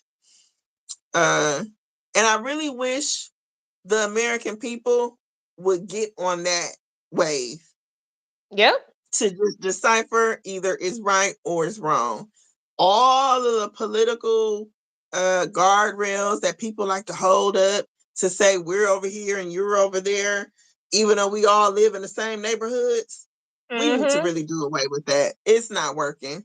We need to Nope. get rid of that. Cause It's stupid. people are either you're a good person or you're a bad person. Mm-hmm. Either you're even if your humanity is making you do good and do right by people, or you are inherently don't care, very selfish, very narcissistic, and don't care who or what happens or who it harms when you do what you do. It's it's Yeah. it's it is what it is. And people show you who they are. And I'm quite frankly, when you show me who you are and how you are, and you don't care about nobody but yourself, and you will do it to and make sure that the demise of everybody happens just so you can get your way. Yes, fuck you. And I Mm-hmm. stand on it. Mm-hmm. And I stand Okay. on it. That part. Now, this is something I love discussing, because it really, really, really is. It really is something that most parents deal with, and most parents struggle with. I totally appreciate the fact that Ryan Davis and Portia Williams were able to get on the. Portia was on the Angie Martinez podcast, and Ryan Mm-hmm. Davis, the comedian, was on Shannon Sharp's Club Shay Shay, which is also a online podcast. Ooh, Now, child. the type Ryan. of interviewer and journalist that um Portia Williams did her interview with is very different than the person Ryan Davis did his interview with. But the That's an subject understatement. matter, That's an understatement, friend. That's an understatement, friend. I'm Like trying to put it say on the flow. understated at this No, point as no, I no. walk the people through it. No, you trying to keep it all nice and clean. Don't do that. Don't do that. Don't do that, friend. Don't try to be nice and clean with it. Put it on the flow. Put it on the flow. Just say it clear. Say it clear, friend. Okay, Shannon Sharp is goofy, okay? He's Okay, thank goofy you. Thank and you. he's not Thank a you. journalist. He's a Thank you. retired football player Thank and you. his sense and sensibility ain't nowhere near the level of Angie Martinez. Okay? I'm Amen. happy. Yes. It brings me joy. It brings me joy when you tell the truth. It makes me happy. Now, Angie Martinez was doing an interview with Portia Williams, and she divulged a lot about her past and how she's experienced depression throughout her life, and she's had several attempts to eliminate herself from this world, and how she's always had very strong bouts of depression, and Mhm. she's learned throughout the years to figure out ways to prevent the walls from just like caving in on her, and Mhm. figure out ways to keep herself mentally healthy when those moments come about. Right. A part of the interview, she mentioned how her daughter pretty much saved her from herself and gave her an additional motivation to continue living.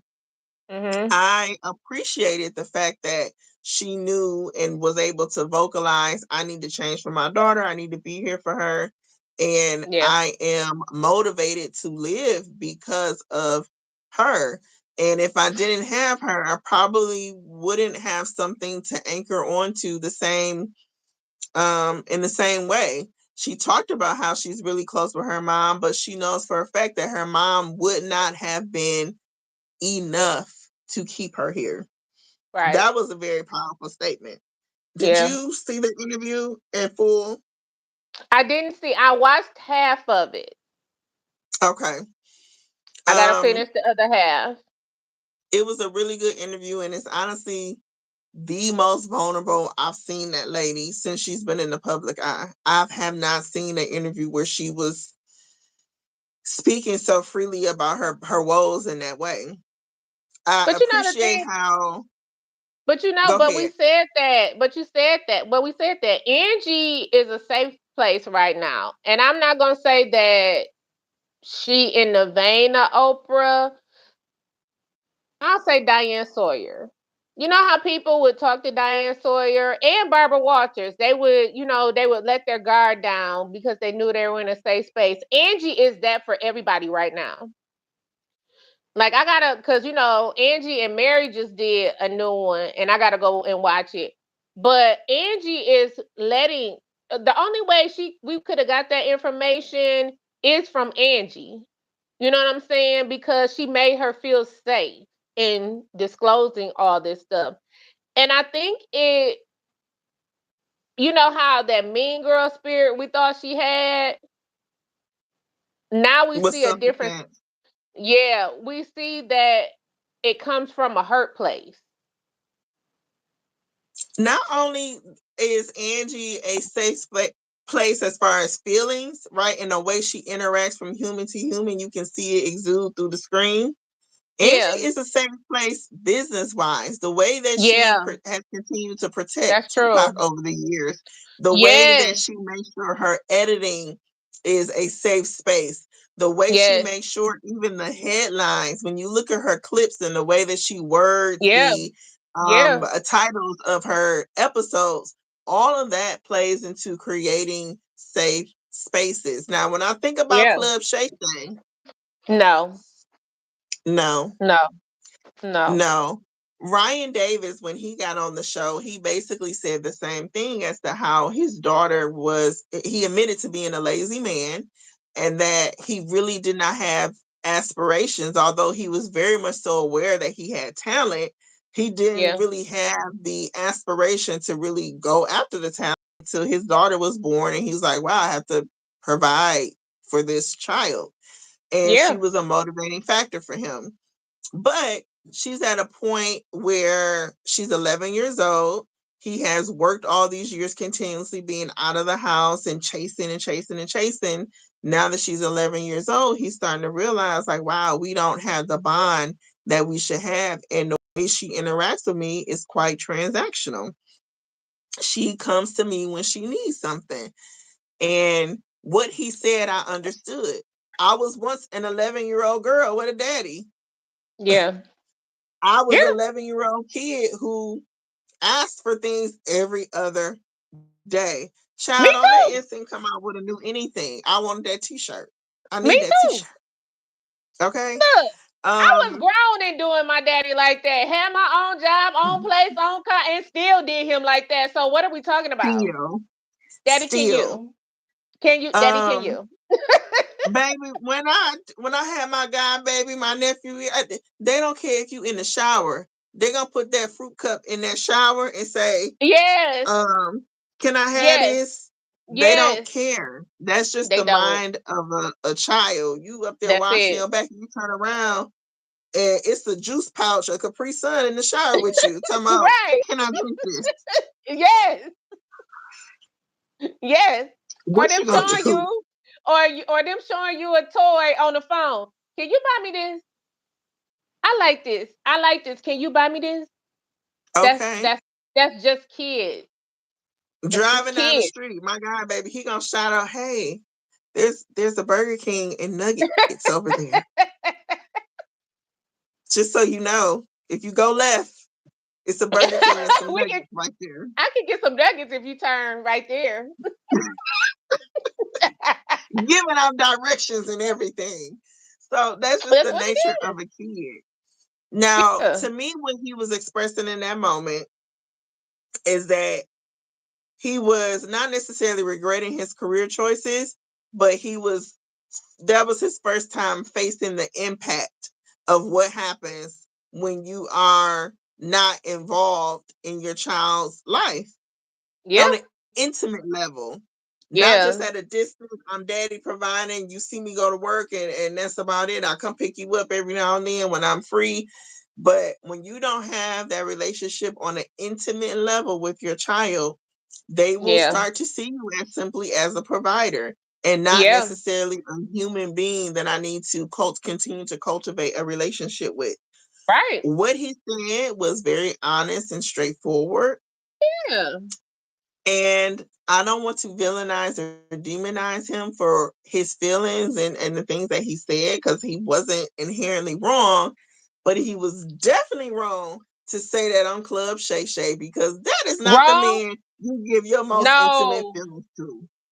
Because there was no follow up to like say, well, even with you feeling that way, what did you do to try to have a conversation with your daughter to bridge that gap so it won't always feel like that? That follow up question right there did not happen. This is what Shannon Sharp do, and this is what pisses me off about him. Yep. Guests get him a very poignant moment, very deep, very emotional, very vulnerable. And the follow up question would be like, so I saw you flossing on Instagram. Ooh, was that the first thing you bought when you first got your big check? Just real I stupid. told you that my grandmama raised me after my mama and daddy put me in the dumpster in the back of a Kmart. I was almost crushed by the garbage truck, but she came there just in the nick of time. And then I lost my baby toe in the first grade. Bullies was Right. getting me in the playground. I just told you my life story, and you followed Right. up with a question talking about you saw me flossing on Instagram the other day. Yeah. He has zero emotional intelligence. Nope. And you know the only one he couldn't do that to was Cat Williams. That was the only one. Oh, and Monique. Monique was sunning them too.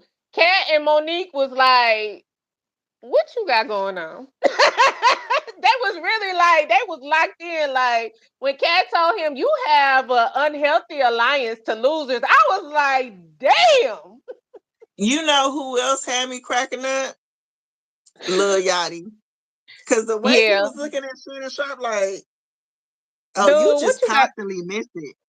Yep.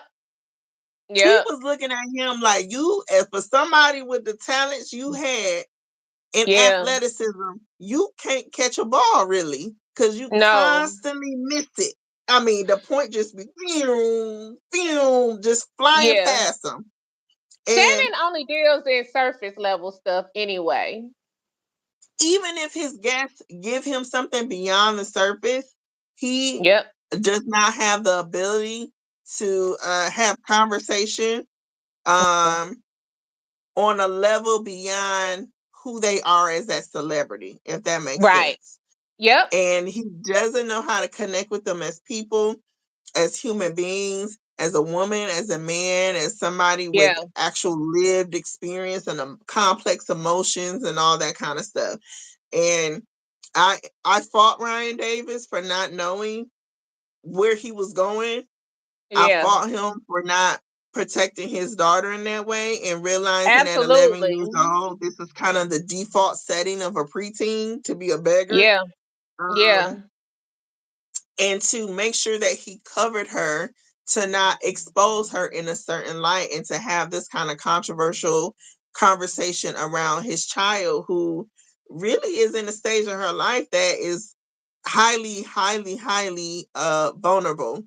Now, when it comes to a previous Club Shay Shay interview I saw with Mike Epps, Mhm. he talked about his relationship with his daughter and how he Wish he worded had it. did He better. took ownership Yep. that He the said way he should have she been a better acted towards father. me, Yep. He said yes, I should have been a better father. he led with I should have been a better father, and I can't blame the way she treated me because of what Yep. I put out. I feel like Absolutely. Ryan should have led the conversation in the same way in order to Right. offer his daughter emotional protection.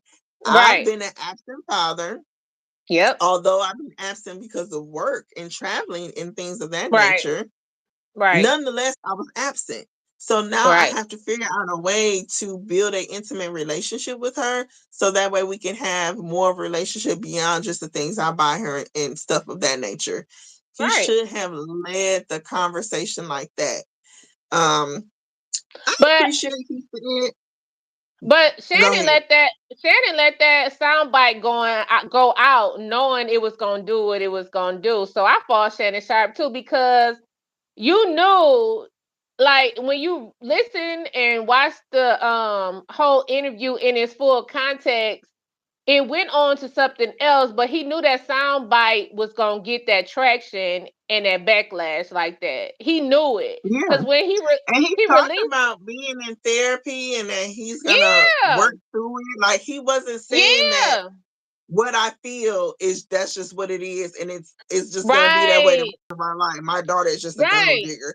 Like he Yeah, didn't say that, no. but that That's what clip I'm said saying. that.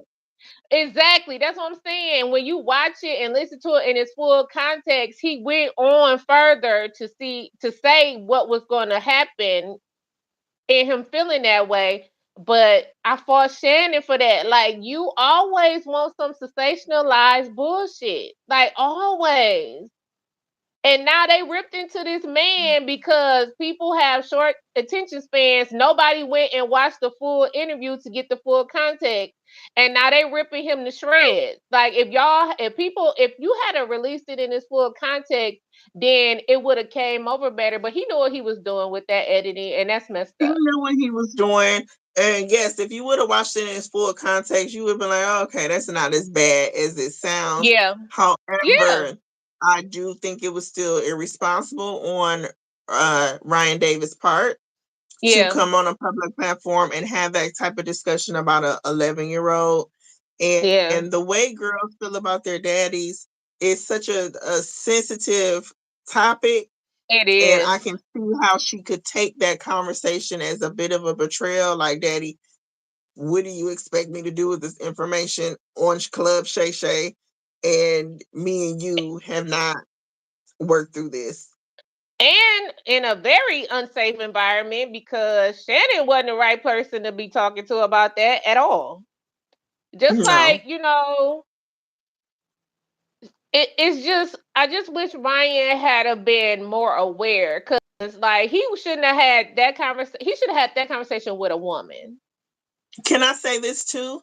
I think men continuously fail each other when it comes to being safe spaces. They often talk about how women are not safe spaces for men, but I think the most unsafe space for men is amongst other men.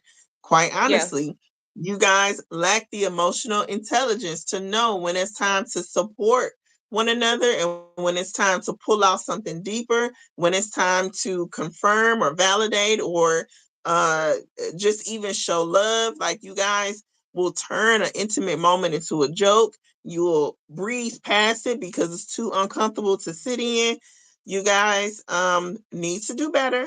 Men, do better with your friends and really do the work of real support, not the superficial support that Shannon Sharp displayed in that interview, but like yeah, real support. Because as a elder with daughters yeah, who traveled a lot in his career yeah. during their upbringing, he should have taken that moment and T- been an elder and say, I know what it's like on the other side of 11. And I yeah, know the work it takes to then build a relationship with the adult child and build right. those bonds from ground up. It can be done. I know y'all can do it, but it is really rocky when you're Yeah, building wealth, traveling, and still trying yeah. to maintain intimate relationships with your children. I, I think Shannon Sharp may be in a situation of arrested development Could because be. he didn't I have would have. no He sense didn't have. in He that didn't moment. give no gems to help Ryan through this. I would have rather Ryan sit None. down with David Banner to have that conversation. And And David two, Banner he ain't even would have got no did better kids. with Mike Epps. Mike Epps Yeah, would have been a better option. absolutely, absolutely. I could have. It's a plethora of men that I would have rather him sat down with than Shannon Sharp to have that And conversation. would I'll have say went that. on the pivot. The pivot podcast would have known what to do. Joe would have show because Ryan be They would getting have people known what to together. do. Ryan would have got him right together, Okay? right together. So yeah, They would have it's a known whole what bunch to of do over men. there. Yeah, but yeah, I just hope that Ryan learned from that, and the next person that he ever sit down with, I hope it's a better outcome. And I truly believe he will be fine with his relationship with his daughter because it seems like he already have things in play that he plans on doing. So Hmm. it's gonna work out for him. So Hmm. What do you think about how both Portia Williams and Ryan Davis in their interviews they exclaimed that their children were motivation to even just continue living, motivation to work, and almost like presented their kids as like mood stabilizers, right? They put the responsibility on their children to kind of help regulate their being. What kind of responsibility do you think that puts on the kids to enter into a relationship with their parents where essentially they're responsible for their parents being parents on an emotional level? well, two things are happening. And me and you both, we don't have kids. So this is just from my lens of not having kids. Some people don't realize how important it is to get themselves together until they have someone to care for. Mm-hmm. Mm-hmm. They spend their time being, I won't say reckless, but that's just the word. Cause look how Portia lived before she had her daughter. She was in these streets. And rightfully so, because she was living her life. She married young to a very controlling man.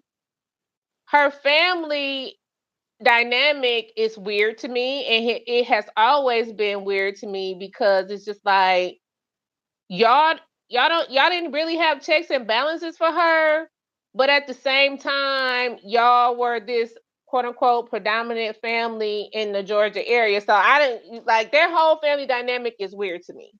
You know what I'm saying? Her grandfather was this, her family is that. So it's a weird dynamic for me.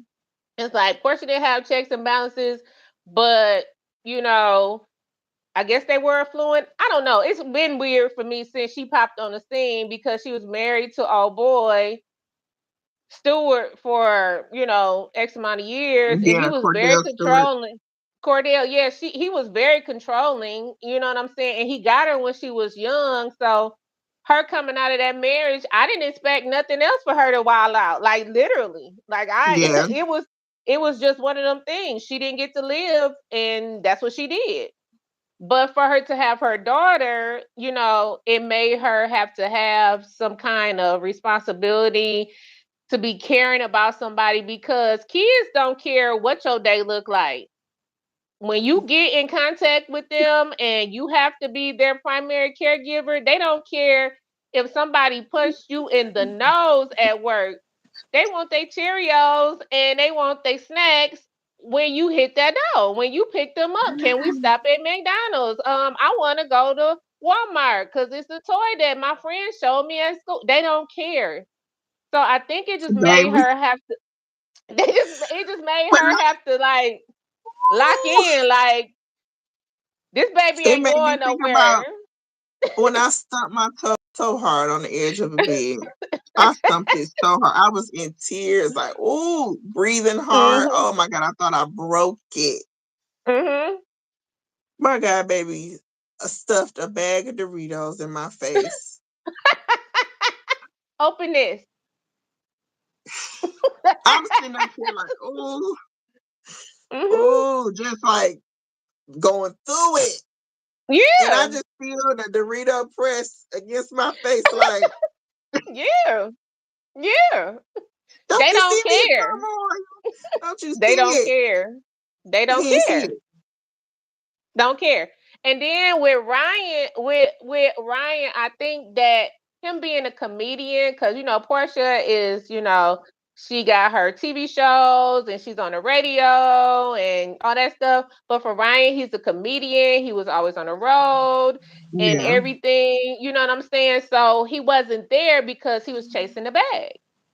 So when this baby came into the picture, he was like, "Yeah, I was fine with just having to take care of myself, but now I got somebody that depends on me. I have to make sure this person is okay." And so that another come to Jesus moment. I can't be selfish and it just be about me, and at the same time, I still got to go out here and chase this bag. So I yeah. think he's still finding his balance. It's trying to find that balance. Like I don't want to be a Mhm. trash He still is. parent, but at the same time, I got to still make sure I can financially take care of everything that I got going on. So for some people, it is a stabilizer. It is. Sometimes it is. It's just I it think takes them his out of that. the disappointment that he felt, because let's be honest, anybody who knows kids, whether you've had some or not, you know that kids are inherently selfish. I just Yeah. talked about stumping my toe and then being accosted with a bag of Doritos. Mhm. Um, that's just a child's nature. But I didn't Yeah. have disappointment in him because he presented me with a bag of Doritos, because I Right. already have the expectation of what a child that age behaves like. Yeah. So I think for parents like Ryan Davis, Portia Williams, they create a codependency on their children, right? They put them on Yeah. a pedestal, they idolize them in a way that's like, oh, you're just this perfect angel. And so when um a moment comes and you're like, wow, you're not acting like my perfect angel, now I'm disappointed in you, as opposed to realizing the expectations I had of you as a parent were skewed. And it's a very slippery slope using your children as mood stabilizers, because from childhood to adulthood, there's going to be a lot of disappointment in raising a kid because they're learning, growing. It's a trial and error type of thing, raising a Oh yeah. child. And you can like get misconstrued through those really outrageous expectations. Because honestly, how else did you expect an 11-year-old to behave? And when he talked about how she was his main motivation and the reason why he decided to get off of the couch and she was his everything. And he, to me, that was like a pedestal builder. Like this is Mhm. my angel. Mhm. Oh my God, my angel is not acting perfect. Bad angel. Now I'm on Shannon Sharp show talking about how my expectations is not matching my reality. That's something you work through with a therapist because Yeah. again, children should not be sole motivators in that way. You really should have self motivation. That's why it's called self esteem. You cannot use external things, children included, to stabilize you because external things will disappoint you eventually. And it doesn't matter if it's a child or not. Children disappoint from time to time. So, I give people grace in that area because, like you said, it is on the job training raising a child mhm. because a lot of people haven't had experience in being around children to gauge them like that. So I give grace in them instances, but I also know that some people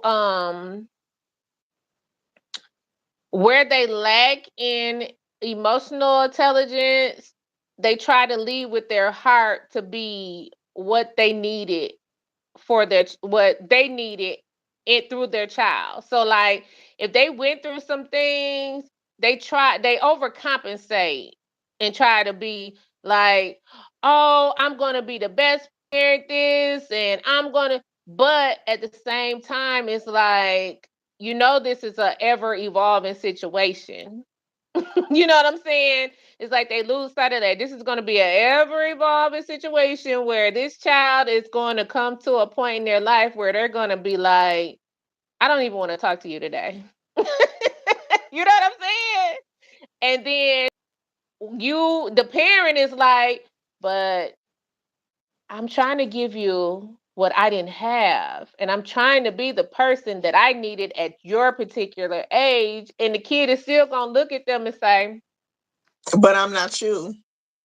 I don't want to. I don't. I or the favorite one. I didn't ask to be here for you to do that. So it's just like, you know what I'm saying? It's just one of them things. Like Yes, that's what I I said. You need. need to work this out in therapy because your kid Yeah. isn't automatically you. The things that my mama needed at Yeah.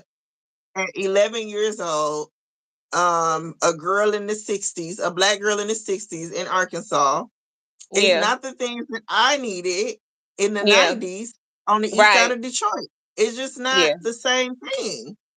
Yeah. Um, That's why I said they and I gotta wish parents, understand it's ever evolving. It's ever evolving. yes, yes. And parents often forget, like you was talking about how they overcompensate. Oh, I grew up poor.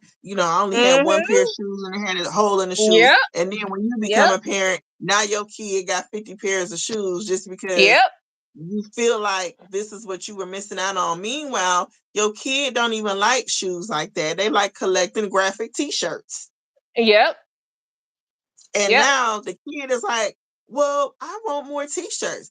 What do you mean you want more t-shirts? Look at all these shoes you got. Okay, but who told you I was a shoe person? I like Pokemon, so give me my Pokemon graphic tee.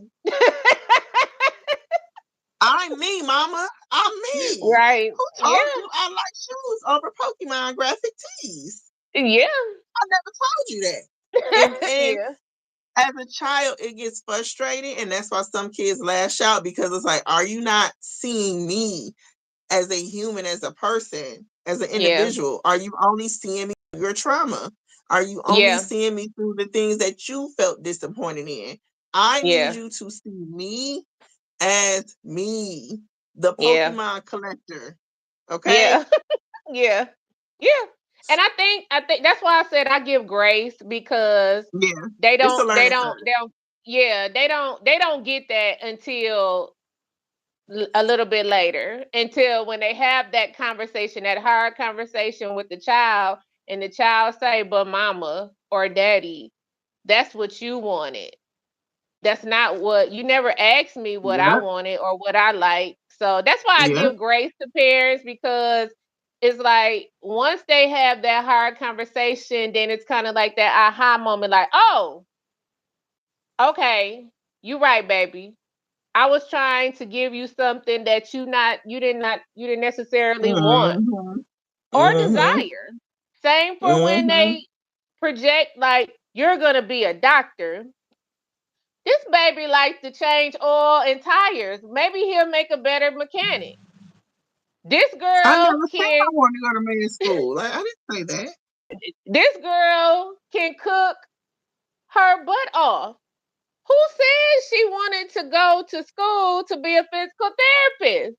Let her please send her to the nearest culinary school. Like, Mhm. so it's Mhm. just one of them things. Like I said, I give grace because I know parents project, but it's not until they have a hard conversation. But yeah, sometimes it do take a child for people to mature. Sometimes they have 4, 5 It kids never and they still don't happened. mature.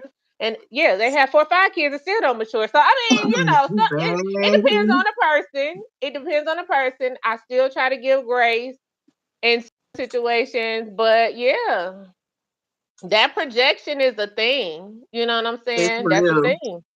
Yeah. It's real and it's strong. And I need y'all to be more careful when you visit Club Shay Shay because we can't keep doing this. Mm-mm. No, no. I've only seen a few people make it out.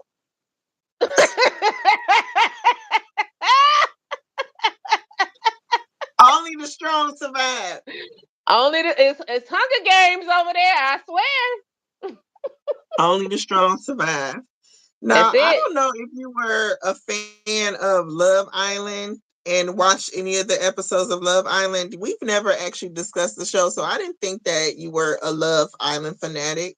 I'm not either. Mm-mm. I'm not into The Bachelor, Love Island, and Blind at Love at First Sight, Love is Blind, and all those kind of shows. What I could care less. married in 21 days or some crazy mess like Married that? at yeah, Married at first sight for sure, but I think it was 21-day marriage or something stupid. Yeah. None of that. One of them. I think yeah. Either way, we don't watch them shows. So Okay, don't. Mm-mm. Mm-mm. not into it. No. But I've been seeing a lot of energy online and the social events of a new socialite, Alondria, who is from Mm-hmm. Love Island. Yeah, she's And I see pretty. that she's been at all the fashion shows, and she Mm-hmm. seems to be one of the newest muses on the prowl. And Mm-hmm. fashion houses love her. She has a very slim physique and the Mm-hmm. beautiful bone structure and the beautiful Yeah. skin. And she seems to be a Yeah. very sweet young lady, and Mm-hmm. she is gorgeous. Yeah. Now, what I see in the commentary around her is how much they love her, they like her. She has basically accelerated in a way that they haven't seen before, coming from a reality show such as Love Island or Love is Blind, Mm-hmm. and so on and so forth. Yeah. Um, Yeah. Yeah. Yeah. what I do like about the situation is that she seems to be a very pleasant lady and deserves everything that's coming to her right now. She said she's always wanted to be in this lane and she didn't know how to get into it, and was very shocked and surprised that this reality show was a segue and immediate access. And that just a year and a half prior, she was sitting in her living room watching these award shows, and now she's actually on the red carpet being sponsored by these fashion houses. Beautiful story, and it's very much so a Cinderella story in itself Yeah. to Yeah. come to the ball and experience something new. What I always find very dangerous with these type of storylines, real life storylines, is how the fans treat these people, right? It's almost like Mm-hmm. when they see them on the climb up, they Mm-hmm. start from the bottom and they get up there and they start to accumulate success and wealth and Mm-hmm. so on and so forth. All of a sudden they get the label of, oh, they ain't relatable no more. They're not relatable. They're not like us. They're Yeah. different than us. They've sold out. They're something else now. Yeah. And because of the state of our society right now, we're very sensitive. We're like Yeah. the people is beaten raw. We are sensitive. Okay. Yeah. We can't handle too much. And I'm saying we to be nice, because I'm not one of them sensitive folks like y'all be in the See, comments now, I'm a about that gangster kind of for stuff. real. I'm really a Okay. gangster for real. I don't have them kind of feelings. But I see the conversation so often to where as soon as they reach a certain level of success, they're no longer considered relatable. But the Mhm. story doesn't end once Cinderella meets Prince Charming. The prince eventually becomes king, and Cinderella eventually becomes queen. And you Correct. all seem to forget that there's queendom after the ball. Right. Um, did Cinderella still not go through what she went through prior to becoming queen? Why is she now then considered unrelatable? Why do you think people judge folks like Alondria, Jackie Ina, uh, even Tiana Taylor once they actually reach the things they were striving for? Why are they then considered unrelatable? And why is this always attached to women? Because I don't hear this narrative with the men. I always hear it with the women. I hear it with both actually. It's like people love a good struggle story. You know what I'm saying? They work so hard to get to the top. But once they there, it's like, well, she ain't better than me. It's just like, well, you just saw the child work her way to the top. You saw the climb. It was documented. So why do you feel away? Why do you feel like her success is your downfall? They don't connect at all. Like, so it's like I feel like people get things misconstrued. People, if a lot of this stuff, like back in the day, a lot of this stuff wasn't documented. You know what I'm saying? It wasn't like in real time. We couldn't just Yeah. watch We didn't get to see everything. how celebrities work their way up to celebrity. We didn't get No, to see we that didn't. We didn't get process. to see that. So now that we can and people see the grind, it's like once people achieve success, it's like people take every opportunity to try to tear them back down from where they were from. And I don't understand that. I've never understood that concept. But I see it in men too. It's just like it's more covert. It's more cliquish. Mm. It's like we over here and you cool, but as long as you stay over there. You know what I'm saying? Yeah. Men be cool with Okay. it. Like, yeah, they don't do like the mixy, messy stuff. It's like, oh, he cool, but just stay over there. Cause I already got the clique that I roll with. And Jay-Z is very guilty of that. And you know, I love Sean Carter. I love Sean Carter down. Wow. I'm I mean, surprised. hey, I'm Because, keeping it baby, I couldn't above. get nothing out of you when it comes to Sean Carter. Ooh, No, let me talk about but Jay-Z in front of T. Because, hey, well, I I need love to Sean mark this Carter on my down. calendar. Today is January. What time is it? Yeah, it's on the Google Calendar. but that's a real thing. Like look at how Jay-Z insulates himself.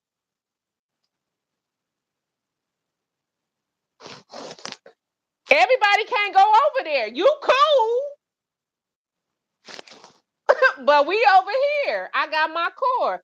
Emery Jones, OG Wan, Jay Brown, Ty Ty. Them his guys. Bleak in and out a little bit. Everybody else, you cool. I ain't got no beef. We ain't beefing. I'm good. So that's what I'm And I saying. don't blame him, because if you too free with your space, you end up in a situation like Russell Wilson inviting Yep. somebody over for the holidays and they calling you Yep. weird after they done ate your food. Like, At, is you right. cool? That part Like, right there. weird Cause behavior. when I seen that, I'm like, nigga. he invited you over to spend time with his family, and it sounded like the only reason why you went is to spill tea. Like, And they how you ballers. moving? Ballers travel during the holiday season. Exactly. Negro, you And his weren't with your family either. exactly. And then the thing about it is his family was somewhere else for his sister. And they already knew they weren't gonna be together. But Because you felt like again, you that's had a high working season for somebody in his field of work. that's all I'm We're saying. not So that's using what common sense. Yeah. so yeah, so that's why I see it on both sides. I see it with men and women, but with guys it's a little bit more covert. Some of these guys are getting a little bit more messier, like you just described with what happened with Russell Hmm. Wilson. But the women, it's that cattiness, you know what I'm Yeah. saying, sometimes. And I think I don't want to say it's getting better. But I think what women are starting to realize is that yes, we are a force, but her success shouldn't bother you. Like Jada and Ari, I hate that whole dynamic. Like I hate It's it. so toxic. It's so toxic. And my thing about it is both of them are are the mother of the children of rappers. We didn't know these women until the men they were attached to. The only reason why I guess is dissension is because one is doing better than the other. Now, if there's claims that Ari slept with Lil Baby, okay, whatever. If she did, I don't care. You know what I'm saying? I don't care about the dynamics, but I only feel like it's an issue because one is doing better than the other. Jada, it's been too many times where people have said that send you their money for your clothes and they don't get it until X amount of months later. Ari, when they order her cosmetics, they get to them in the shipment time that is normal for regular people. So what are we doing? When they book Ari for these club appearances, she posted, she looked like she's having a great time. They always bring her back. Jada, you in the club looking stuck up, you and Dez. Like, I don't like I just feel like it's a little bit of jealousy. And if you're mad because she quote unquote or allegedly slept with Lil Baby, why you mad at her? She ain't owe you shit. That nigga did. That's who you had a baby with. And he's already been cheating with a whole lot of people anyway. So what does one more body matter at this point? So But I yeah, do so find it interesting that this conversation always circle back to women who really built themselves from the ground up. And I just literally, hate the, oh, she's not relatable, like to just back up off of people once they actually reach success. it's And not fair. It's not it's fair. not fair. It's so Yeah. abusive. It's so abusive. Yeah. When I, especially when I see how people react to somebody like a Anna Wintour. Yeah. Baby, I saw in the Notorious. comment section because she's prancing around with Jeff Bezos' wife during Paris Fashion Week.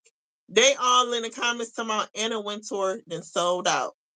When was she sold in? Anna is notorious for being a mean girl. Like let's Sold keep it a out? buck.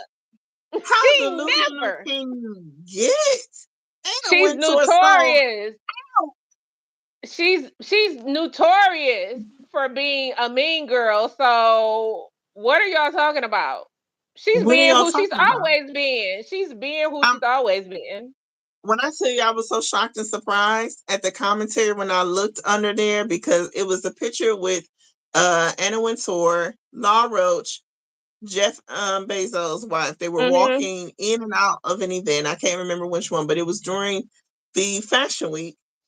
And everybody's like, oh my God, Law Roach is working with her. How could he work with her? And Anna Wintour, what are you doing with her? She's a Anna Wintour, you're a sellout for associating with that billionaire's wife. And da, da, da. That lady been over Vogue for how long? Please Yes. tell me, when was she inclusive? I Right. can't remember a time when ever was anything else. I just find it Right. really interesting. Yeah. And it's my thing to them is y'all must not been paying attention until recently. Like in the last year. Y'all must have been paying attention to nothing in the last year. Cause you could Oh, not they were have too thought. comfortable. They were too comfortable under these previous administrations, and they had scales over their eyes. Yeah. They were not paying attention between the fine print. They thought it was very cute and very camp like for her to be the devil wearing Prada. You know what I'm saying? Like Right. y'all, they found that real cute and real funny until you Yeah. figure out how it actually plays out in real life. When people with that Exactly. kind of mindset in the Yeah. workplace come across you, Yeah. And look it at ain't it like funny in real this. life. And look at it like this. I would be more shocked if Martha Stewart was over there with them. Now, Martha But was over Anna, there kicking it with them. I would be like, not you Martha. shot over Anna? I'd be Baby, like, you Martha. ain't Like, Martha, they ain't you even ain't been your paying cup of tea, attention. girl. They ain't even your cup of tea, Martha, if you over there with them. I'd be more shocked than that, but not Anna. Not at all. But That's that very just much goes Anna's to thing. show how Yeah. people will twist their reality Yeah. to whatever their comfort level may be. It's a Right. lot easier to view somebody like a Anna Wintour as inclusive than somebody who cares about the people and who has ethics in the workplace and all that kind of stuff. It's very It's not her. comfortable to Yeah, it's not brainwash her. yourself to think that. That's Donatella Versace. Put a name on it. If we gonna put a name on it, Donatella do that, not Anna. We If love we you, gonna call Donna. a spade, Donatella Versace do, but not Anna. Please. We love That's you, all. Donna. Donna been representing PLP, holding it down for a long time. Decades. That was Decades. a Shout out to retirement well Donatella. deserved. Absolutely. But yeah, they delusional, like you said. hmm Delulu. Now, in the month of December, we lost one of our pillars in the Black community. When he passed away, the first thing I said to myself, like, our elders, for real, they really leaving us. Like, they really leaving us in charge. Yeah. And they're not done raising us. I don't Nope. understand how they leaving. Nope. I'm not grown yet. What do you mean you leaving? Right. Right. Um, Richard Smallwood passed away Yes. December of 2025. If you grew up Yeah. in the church or even out of the church and have any little bit of understanding of modern music, I'm not just talking about gospel, but modern music in general. Richard Smallwood contribute greatly to the Yes. industry, to the church, to the Christian faith. He prioritized praise and worship in excellence. Yes. He Yes. was a talent that was highly skilled, and Yes. the way he visualized music, you could literally see the heavens opening up and angels Yes. dancing about. Um, Let's be I honest. Just let's be honest. He set the standard for gospel choirs. the standard of excellence. Yes, Yes. meaning that our robes can be made of silk. We can stand here with our backs poised. We can Yes. sing in operatic tones and scales and Yes. really he implemented some things into gospel that were not always inclusive to us, right? Yeah. In ways that, how can I put it?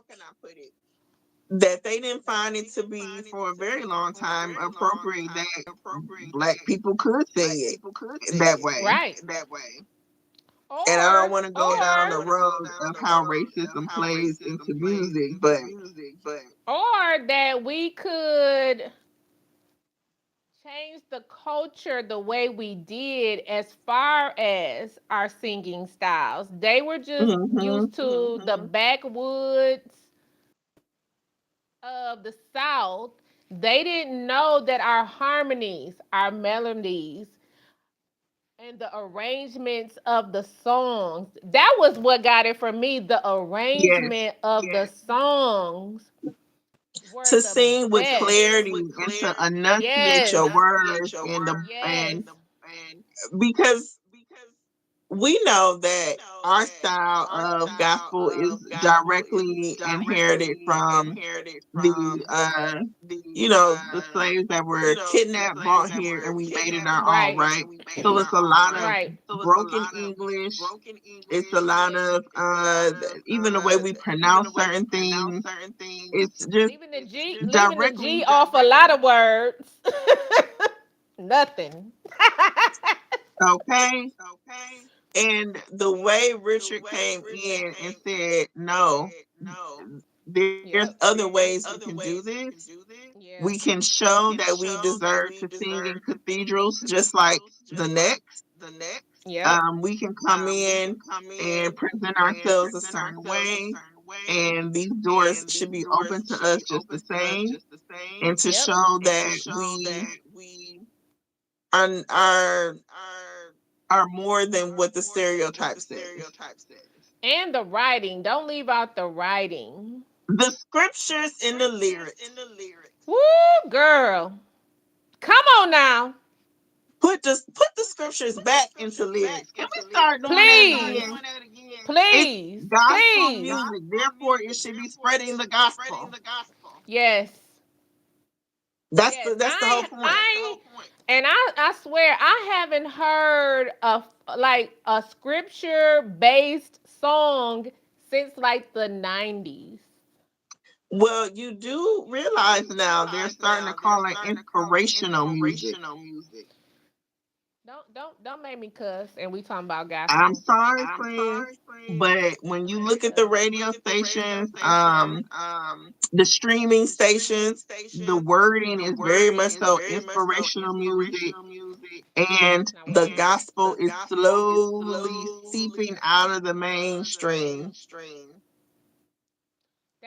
That's why I don't listen to a lot of new artists. Me either, not when it comes to Why? gospel. Why I'm pulling Fred Hammond, Hezekiah, Richard Smallwood, even the Clark sisters. They old stuff, not the new. The Pay sisters. I'm going way back.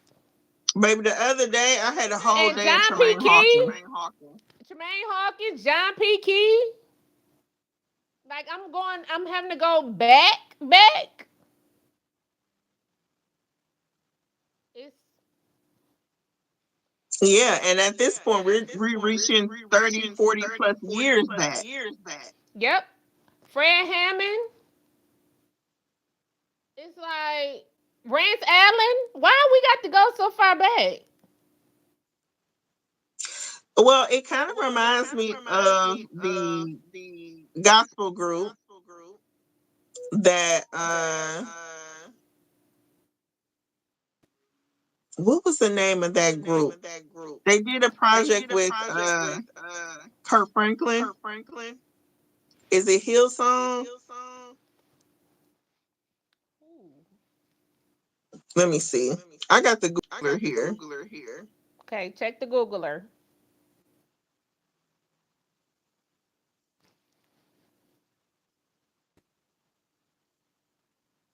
I do believe it is Hillsong because the owner, or I guess the lead organizer, Mhm.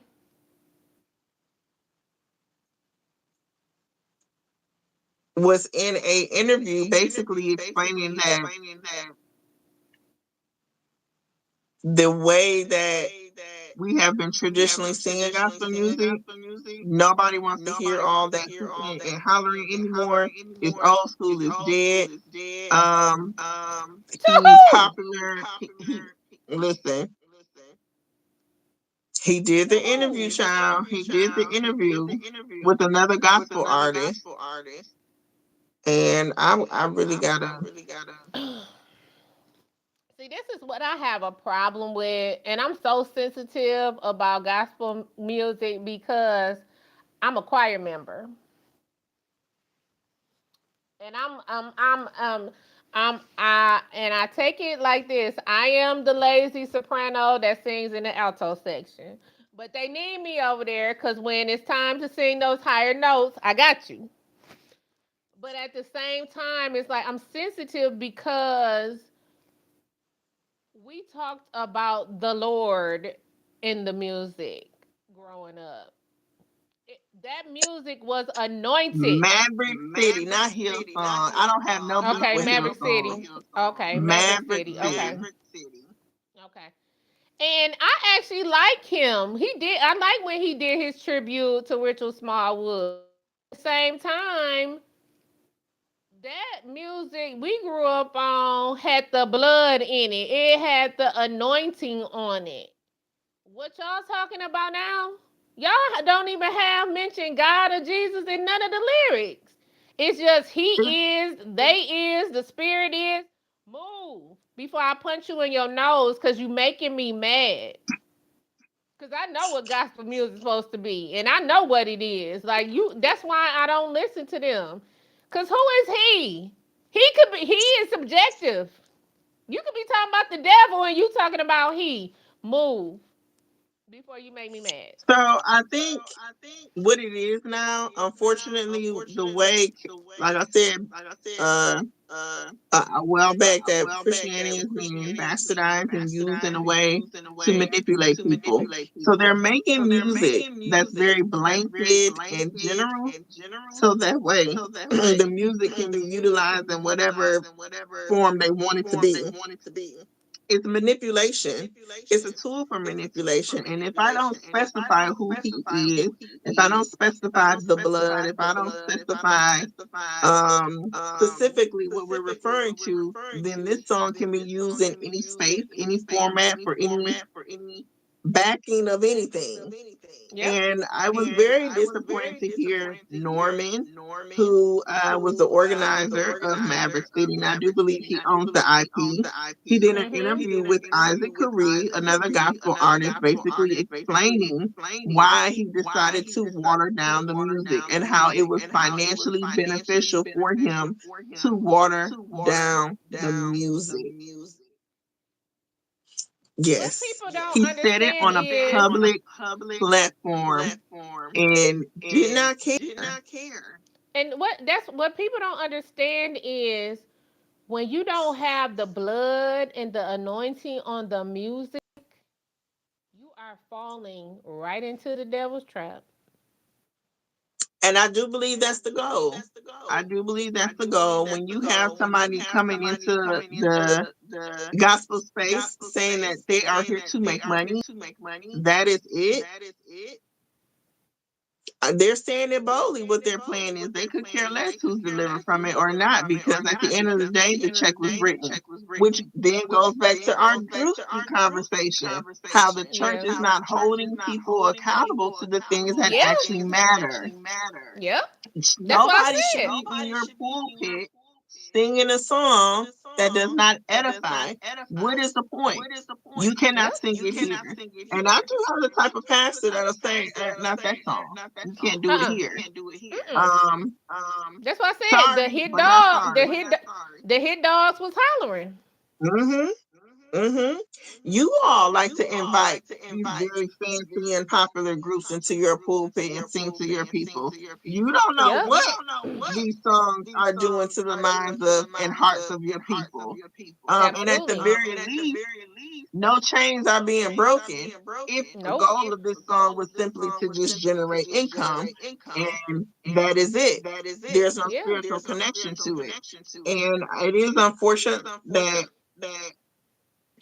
People these days are so money driven, money motivated. Yes.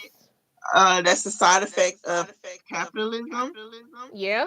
that you will have people who will infiltrate spaces like the gospel industry, Yep. who are only here for $1. We've seen that with rap, where people Yep. are only getting into the business to make the money, but they literally don't have a passion for the music at all. Mm-mm. Don't 21 have the Savages heart. talked about that. Yeah, they don't have the heart for it, and that's why it's not sustaining. Your music is Yep, you dropping it today, it's gone. yep. But what makes me angry is a lot of people come from the gospel background. That's where we got a lot of our R&B singers from.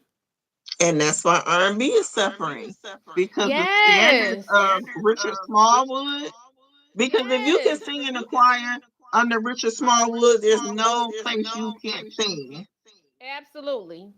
I'm talking about the Absolutely. opera house, a cathedral, the backwoods church, the mega church, the convention center. There's no place you can't sing Yep. coming under that kind of leadership. Yeah. And it's just a trickle down effect with the downward spiral, with gospel being watered down. Anybody think they can sing R&B? Yep. There's no depth to the music anymore.